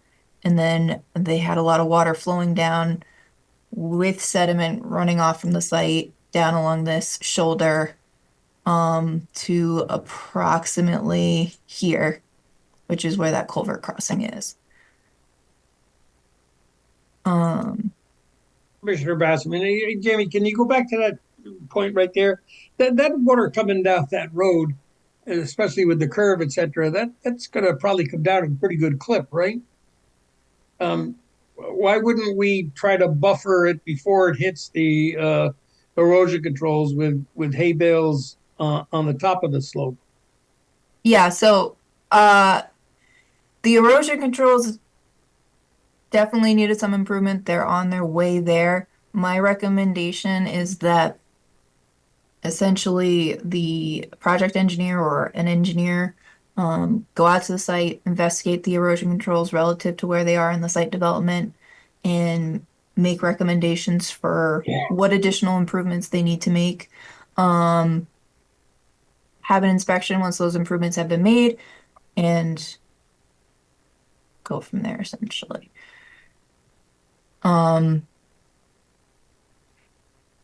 Commissioner Bergman, Jamie, was that pile of dirt with all the water coming down, was that their stockpile? Yeah, you can see there's a pile here, Yeah. here, and here. It's really high. Yes. And there were no erosion controls.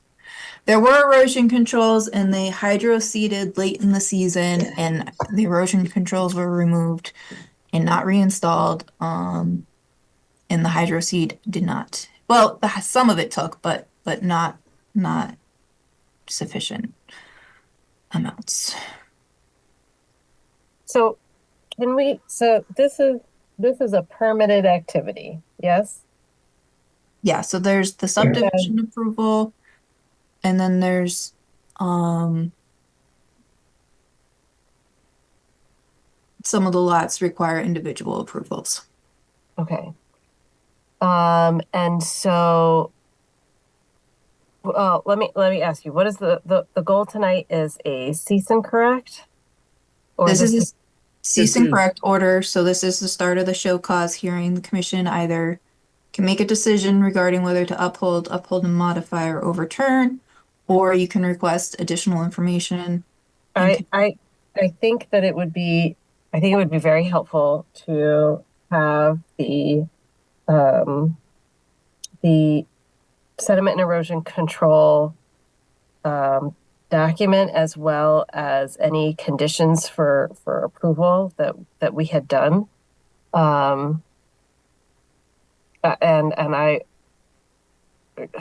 to put it plainly, I would like to know why this is such a mess. If this is a relatively new permitted like this kind of thing should not be happening, and don't they have to be doing reports when there's so much rainfall? And why is the stockpile not, there's just so many questions that are exploding out of my head right now, that I'm gonna stop. Jamie Frederick and the wetland agent. So the subdivision was approved as a subdivision without regulated activity application because the activity is greater than 100 feet away from the wetland. However, it is a large project, and there were concerns relative to potential impacts to wetlands and watercourses, as we can see. So the commission did review it and did take a permit. However, there were no permit requirements for weekly erosion control reporting. There were no bond requirements for erosion controls from the Inland Wetland Commission. I did go out to the site and address the fact that erosion controls needed to be reinstalled. I did not follow up since that inspection until this current inspection, where I noticed that there was the issue with sediment getting all the way down the shoulder of the road and down to the watercourse. At which point I felt that the cease and correct order was warranted to ensure that there was a timely response to the matter, and that this was considered moving forward to make sure that it wasn't waited, so that to ensure that the those working on site didn't wait to this point to correct in the future. This is Commissioner Basserman. Jamie, didn't you say that you were looking to get an assessment from a professional outfit as to what improvements needed to be made? So if that's true, why wouldn't we just continue the cease and correct until such time as that material becomes available for review? That's up to the commission. Can I just add to that very quickly? I agree with that, and I would also say that as part of the cease and correct, so the uphold and amend, or that there need to be reports back to the commission upon any rain event greater than 1 inch. Okay, so the erosion control plan that was approved as part of the subdivision had it had some phasing. It had for the construction of the road, and then it had for lots on each side of the road. So, but it also had these cute, teeny tiny little stockpiles, which, as you can tell from the aerial image, is not what is the case. And also it shows these ringed with silt fence, which again is not the case. So I think it's important to have the project engineer go out there and assess. So I think, would it be fair to say you're looking for an assessment of what needs to be installed? An erosion control plan showing what should be installed, like a sketch markup type thing. Yeah, I guess this Commissioner Bassman, the other thing is that huge pile is just the accumulation of, these smaller quote planned piles, or is it there was more work that was done than what was alleged in the permit? I think that stockpiles are generally underrepresented on site plans. That's a big underrepresentation. So I see that the property owner has his hand raised, and I will let him speak to that matter. I thought I had another thought I wanted to finish, but I don't. So unless, Chairman, do you want to hand it over? Yeah, please do. Commissioners, this is Bruno Ciccone, the owner of the property. That stockpile there is, we estimated about 15,000 yards of fill coming off the site. Those piles are still there from the accumulation of cutting in the road. There was nothing else brought in. Currently, there's only lot 1 that's being developed, and there was not much from there. So those 2 piles that are there are currently just from the cut in the road.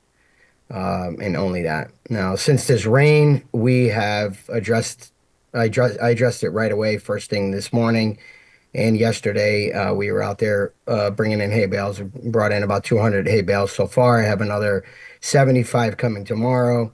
So I'm on it as quickly as possible. We've reinstalled silt fence down where the slope is. Closer to Cherry Hill Road and water RWA down, right there, Jamie. Right at that point. So when I left today about 2:30, they were fixing the silt fence and reinstalling new ones. So there's currently 3 rows of silt fence, not 2. And tomorrow there'll be more hay bales installed. We emptied those silt sacks today. The amount of water that's coming off of the site is really uncontrollable. We are there doing whatever we can. I mean, look at the amount of silt fence that's there currently and hay bales. So it's working, whatever we're doing.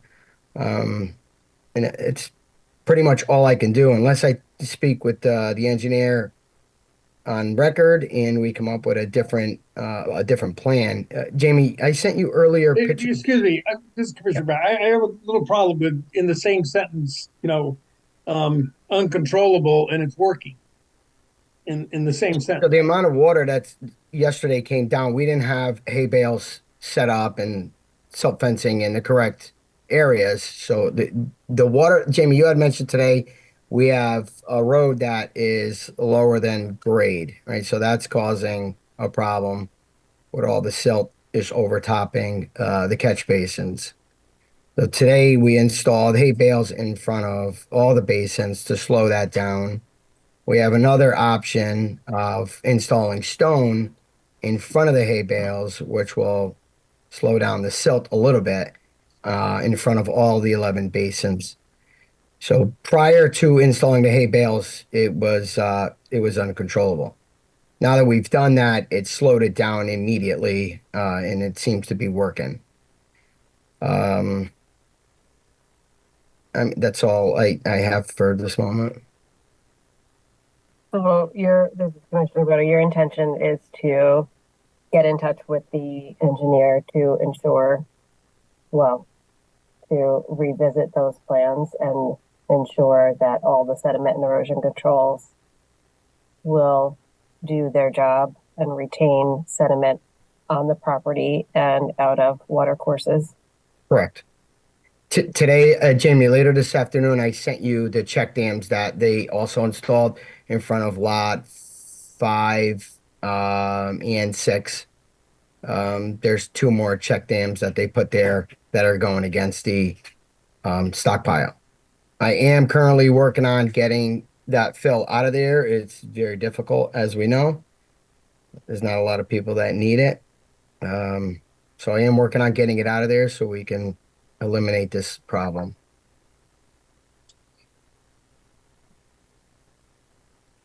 Just Commissioner Basser, one other question on the stockpiles.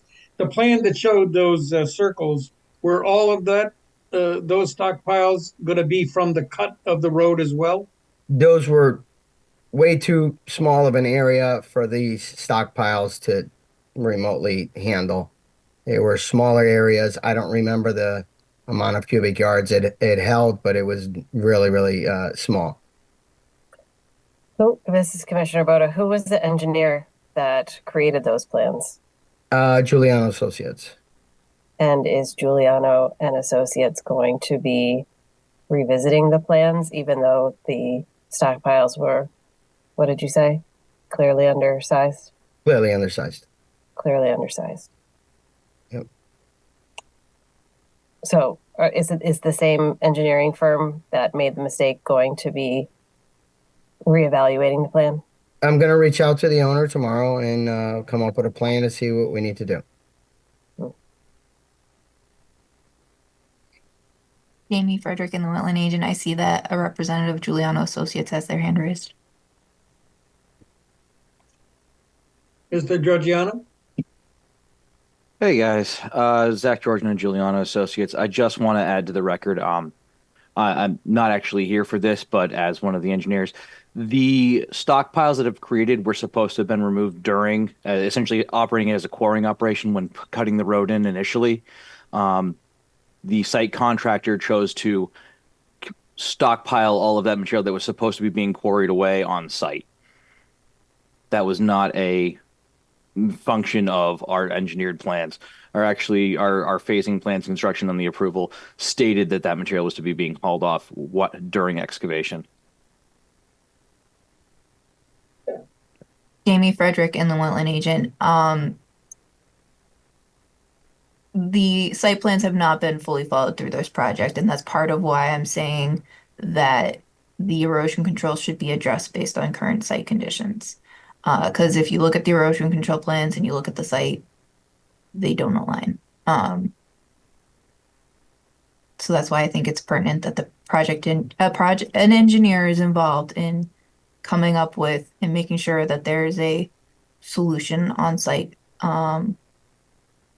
for the conditions that there are. So this is Commissioner Boda.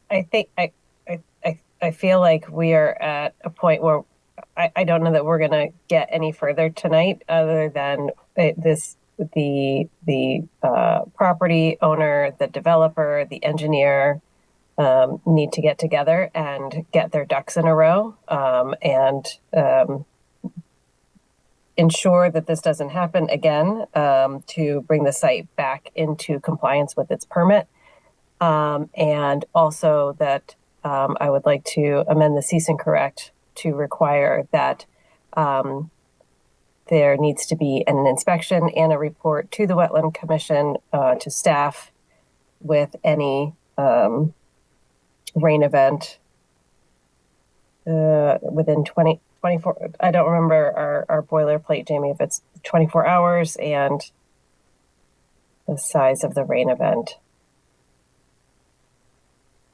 Jamie Frederick and the Wetland Agent. So usually we kind of follow the state general permit, and I believe it's 24 hours and a 1/4 inch rain event. I can take a look into that. That would be what I would like to see. So I guess my question also would be, do you want to make a decision regarding the cease and correct order, or do you want to continue it with the direction that inspection reports shall be submitted for any rain event, we'll say greater than a 1/4 inch? Can we uphold, amend, and then continue to amend later, or are we adding this detail and then deferring until later? I think it might make sense. So you're looking for inspection reports, you're looking for essentially a revised erosion control plan to address current site conditions. I'll throw in there, even though I know that the property owner is looking to do it, having the roadway swept prior to next week, because we're expecting more rain. We don't want that sediment to move any further. And so I would say maybe have the report submitted for review at the January 9th meeting, at which point I think then it would be appropriate to make a decision, because at that point you'll have what the recommendation is. And I would probably say that anything that can be done in the interim should be done. Yeah, and you said that the catch basin diapers were emptied out? Yes. Yeah, the silt socks have been emptied. I haven't personally inspected that, but we do have pictures that indicate that. And I did see a couple. I didn't specifically check the silt sacks while I was out on site. This is Commissioner Begemon with just general question. When something hasn't been implemented as designed and you run into a problem, like all that silt running into Regional Water Authority property, which is our drinking water, what else can we do except say, in addition to saying, okay, as you know, do some erosion and control for the site as it stands, because this is going to, all winter, this thing is going to leach out. So this is Commissioner Boda, we have in the past stopped development until the site was put into a condition that the water resources were no longer in peril. We have done that before.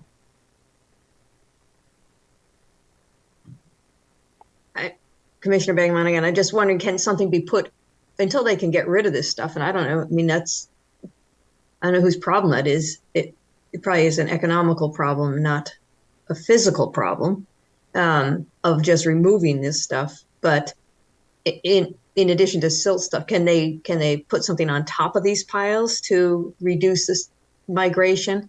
They should be seeded so that, I mean, that's the point, right? Is I'll let the the property or the developer speak to that. It was seeded. Unfortunately, it was seeded too late. It could be covered. It could, with erosion control blanket or like the coconut mat or something. Okay, some sort of matting to help reduce the amount of transport. And these would be the kind of things that I'd be looking for the project engineer to provide. In part because none of us are professionals, so if we tell them to do something and it doesn't work, you know. I see Bruno's hands raised. I don't know if it's still raised from before or if he has it raised again. No, it was still raised from before, but I'll speak on that last comment.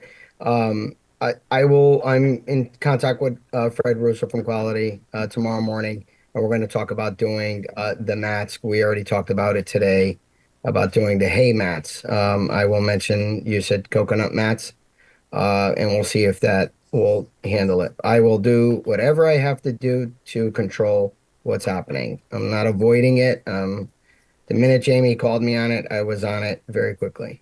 So I will make sure that it gets done, and I'll reach out to Chris Giuliano and Zach if I have to make sure that we come up with a plan to control this. I am working on getting that pile of dirt out there as quickly as possible. So these are all actions that I'm taking. I'm not avoiding it and ignoring the problems there. I am handling it.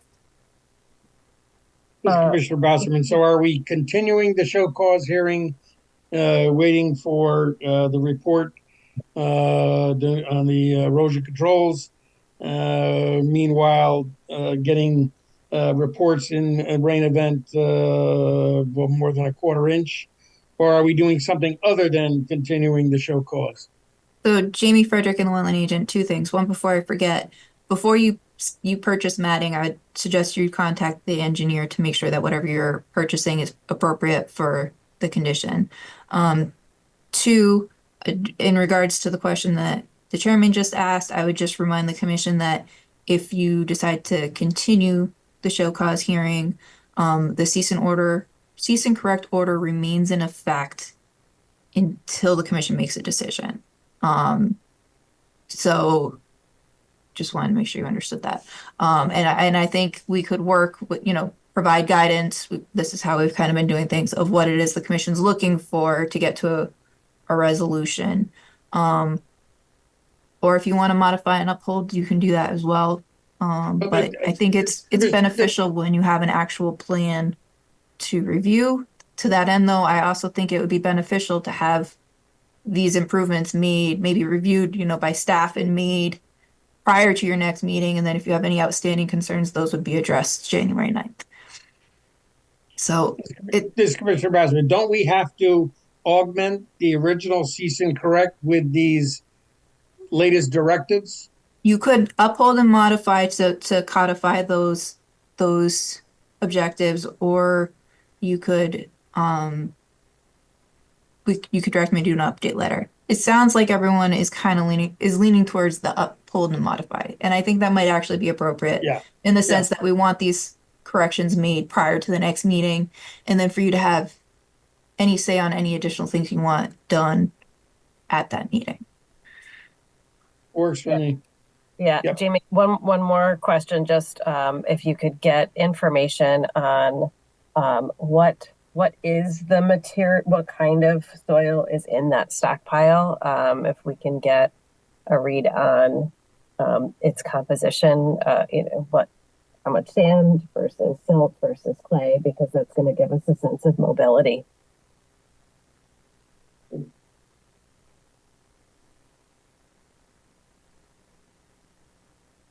Okay, so we've got reporting, stockpile material composition, revised erosion control, revised erosion control plan, and inspection, and road to be swept prior to Monday.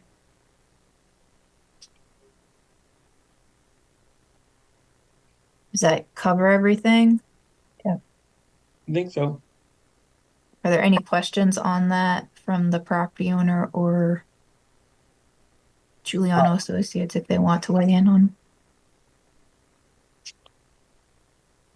Jamie, Bruno here. The soil composition, is that something that needs to be tested by a soil scientist? Is that what you're looking for? You're looking for like what type of soil it is and its Yes. erodibility, is that correct, Commissioner Boda? Yes. Okay. Yeah, and I mean it's going to be, I don't know, I'm assuming it's going to be a disturbed soil, and so the composition in terms of percentage soil, silt, sand, it doesn't look like there's any organic matter in there to speak of. So, Okay. Thank you.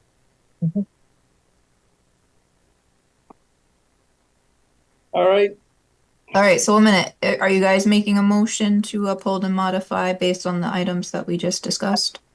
Commissioner Boda, I will make a motion that we uphold and modify cease and correct 241201, 175 Cherry Hill, 167 Cherry Hill and Holesley Road, with the aforementioned items, including the sediment and erosion control, working with the engineering company to ensure the site has the setup that it needs based on current site conditions. The stockpile soil composition, and the reporting of any sediment and erosion controls within 24 hours following a rain event of, to be confirmed, a quarter of an inch based on the Connecticut state guidelines for standard practices. Is there a second on that motion? Commissioner Papantonis, second. Any opposed to that motion? All right, we'll take a vote. Commissioner Papantonis, Commissioner Papantonis, aye. Commissioner Meinson, Commissioner Meinson, aye. Commissioner Armrod, Commissioner Ormrod, aye. Commissioner Begeman, Commissioner Begeman, aye. Commissioner Boda, Commissioner Boda, aye. Commissioner Basserman, aye. Okay.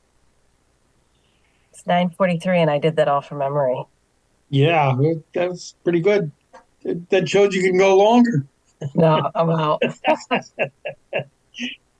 Applications for review: Inland Wetland 241102, 183 Cherry Hill Road Extension, new single family residence. This is that same development, right, Commissioner Papantonis? Yes. Jamie Frederick and the Wetland Agent. Yes, this is one of the lots from the subdivision we were just looking at. So this application was for receipt at the last meeting. It is located within the Regional Water Authority watershed. Notifications went out today. So long story short, I don't know if the commission wants to act on this tonight, given that the notices just went out and that you just upheld a cease and correct order. So my question for the commission is, would you like to continue it to the January 9th meeting, or would you like to review it and see if it's something that would potentially be actionable by the agent if the site gets brought into compliance with the recommendations? Just asking. I'm seeing heads being shaken no. However, if we can have some verbal comments on the record, it would be appreciated. This is Commissioner Begeman. Is this lot? It looked like from the drawings, it's not even in the 100 feet of upland review. Yes. So the reason we need to the reason why I'm asking the question. Yeah. Pull up the site plan so you guys can at least look at it, and Yeah. then you can say what you want to say. Okay. Let's see. I'm gonna make sure I'm pulling up the latest and greatest. And we do, I believe, have somebody present to overview these site plans as well. So I'll screen share, and I don't know, is there somebody present to give a brief overview of what the proposal is so that the commission can then make a decision on how to proceed?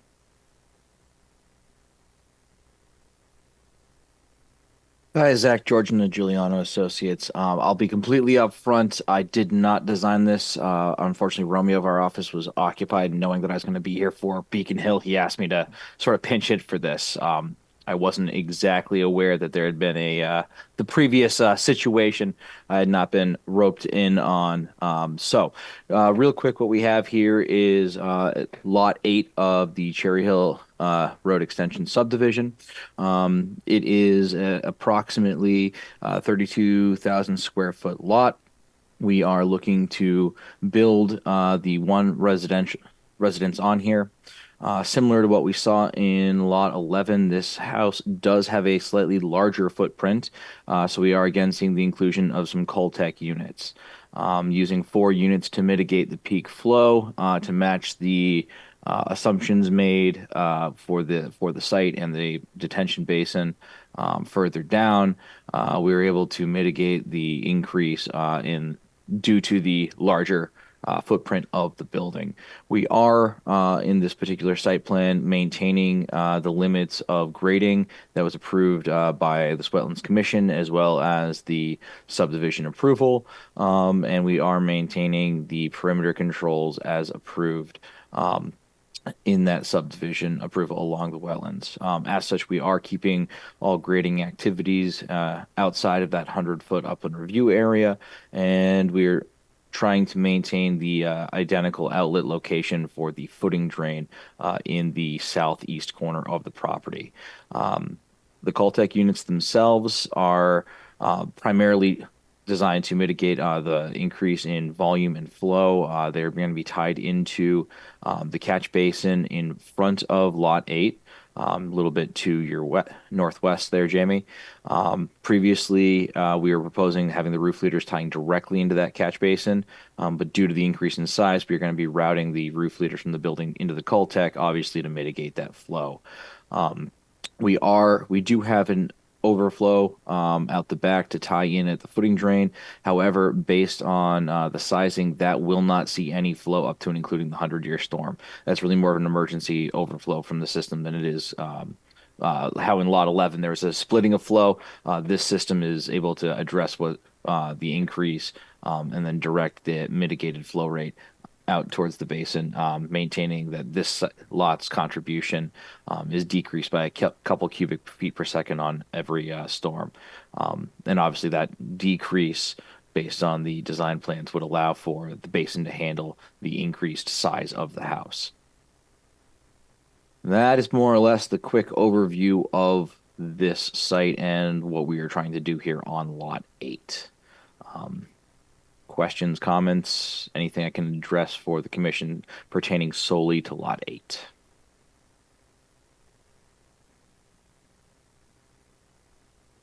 This is Commissioner Basserman. Jamie, any reason why you or the town engineer have issues with this plan? Jamie Frederick and the Wetland Agent. So I did prepare a site plan, or sorry, a staff report in regards to this application. And the primary outstanding thing I had was the Regional Water Authority notifications. And then subsequent to that, we did have that violation. So I think those are the two big primary concerns that I think are applicable right now. I don't know, if there's any questions commissioners have, but it does maintain the limits of disturbance from the subdivision. The drainage is modified slightly, but as was indicated, it's not until the 100-year storm that the overflow would be discharged to the rear of the site, and it is discharging over 100 feet away from the wetland. I did notice on my inspection today that there were 2 areas where the silt fence along this area had failed. They were being addressed. The first one was being addressed as I left the site, and I was of the understanding that they were going to the second one once they finished up with the spot they were working on. So I guess And my main concerns are giving the parties that were just noticed time to provide comments if they so choose. And then I would like to at least see that the repairs have been made and inspected prior to action being taken on this application. That being said, I don't know if the commission's okay with, once those things are being met, potentially the application being reviewed administratively, or if you want to keep it as something that you want to review at that January 9th meeting that we've continued everything else to. This is Commissioner Basserman. Other than the RWA comments and the overriding issues that we had with the prior discussion, the agenda for January 9th is getting rather full. I guess I'm comfortable, I guess, with a agent review unless something comes out of either the RWA comments or the overall Cherry Hill plan. I don't know that it needs to come before the commission. So I know we had at least one comment to the contrary. I believe we've lost Commissioner Boda, unless I'm mistaken. Yes, she has left the meeting. And I mean, it's not to say that the site will necessarily get to a point where I'm comfortable reviewing it administratively, but should they make that much progress, is the commission okay with it being reviewed administratively? I'm not willing to make that call. That's why I'm asking you guys. This Commissioner Papantonis, given everything else with that particular subdivision, I'm just not comfortable making that decision tonight. I hate to do this. I know January 9th is a really busy meeting, but I think we still have to hold on to it.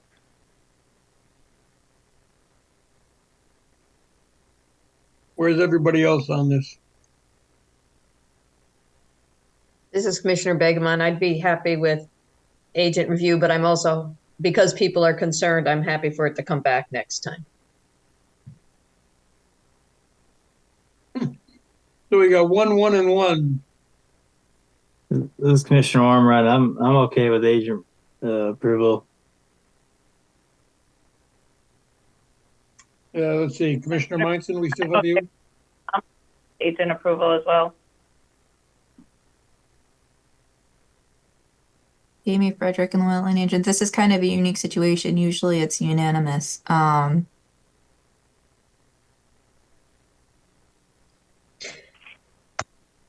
This is Commissioner Begemon. That's why I say that if there are commissioners who have concerns and want it to come back to the commission, then I'm willing to just go with that.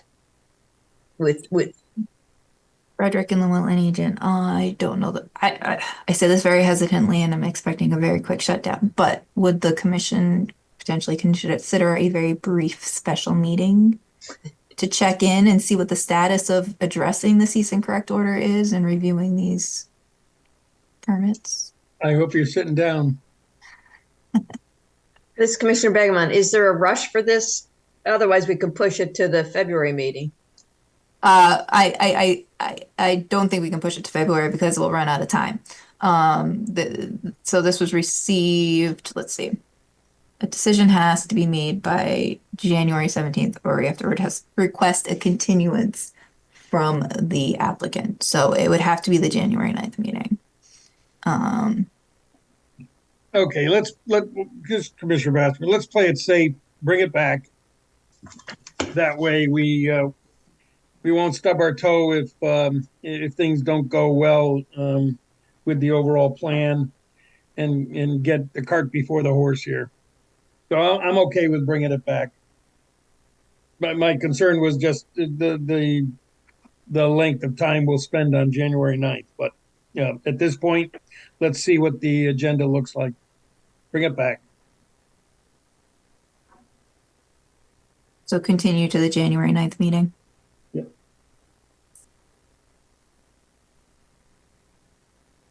Application for receipt. Hopefully this one is less controversial. 241103, 191 Cherry Hill Road Extension, possible agent review. You stuck your chin out on this one, huh? Amy Frederick and Llewellyn Agent. So this is the same scenario. The application was just submitted shortly after our last meeting, so it is for receipt at this meeting. Since it was submitted so early, our practice is that there can be a brief presentation. I thought it might be something that could be agent approval because again, it follows the subdivision layout with the exception of minor change for stormwater swale that's already been looked at for the adjacent lot. I am assuming the same logic applies here as the last one, since it's also part of the 175 Cherry Hill Road subdivision, and the notices also went out today. Again, if we can have Sounds more like a January item. record. It's also just for receipt, so it's not actionable by the commission. It would only be something you could say could be reviewed administratively. Commissioner Papantonis, I think we have to have the other situation under control before we do anything with this. I'm not ready to say we can do agent approval. Seems logical based on the last discussion. Does the representative for the applicant want to add anything? Zach Georgian and Giuliano Associates. If with the receipt, if this is being going to be held anyway to January 9th, I would just assume give the presentation next meeting. In the interim, I do have staff reports prepared for the commission, so if you have any questions or concerns, please reach out to me so that the applicant can work on addressing those prior to January 9th. Gotcha. Continue to January 9th. Item 6, agent approvals. We don't have any. Other business, we don't have any. Correspondence from the Kekiwik meeting. Those that went, what was the overall feeling? It's always nice to see what other people are up to and what their problems are. And always get those little bit of tidbits of legal updates and opinions. What about the non-legal stuff? I did all the legal stuff. I thought it was really good, though. Yeah, I also usually do all the legal stuff and then also jump on some of the stormwater updates as well. So there was some stuff on the new stormwater requirements and also updates or kind of an overview of impacts from the storm event that really impacted the Oxford area. Mm-hmm. Last item under correspondence was the Connecticut land use information that I think Katie sent out. Yes, that was sent out. Let us know if you want to attend. We'll do a last call closer to the time, but we wanted to let people know in case they wanted to save the date. That's it. That's it. I think wish you all a happy holiday and get your rest on January 8th because it looks like the 9th is going to be a marathon. Yeah. All right. To everyone, Night-night. have a Good night, everyone. evening. Happy holidays. Yeah, you too. Bye. This program was brought to you in part through the support of the Town of Branford. Watch town meetings and other videos on demand at BranfordTV.org.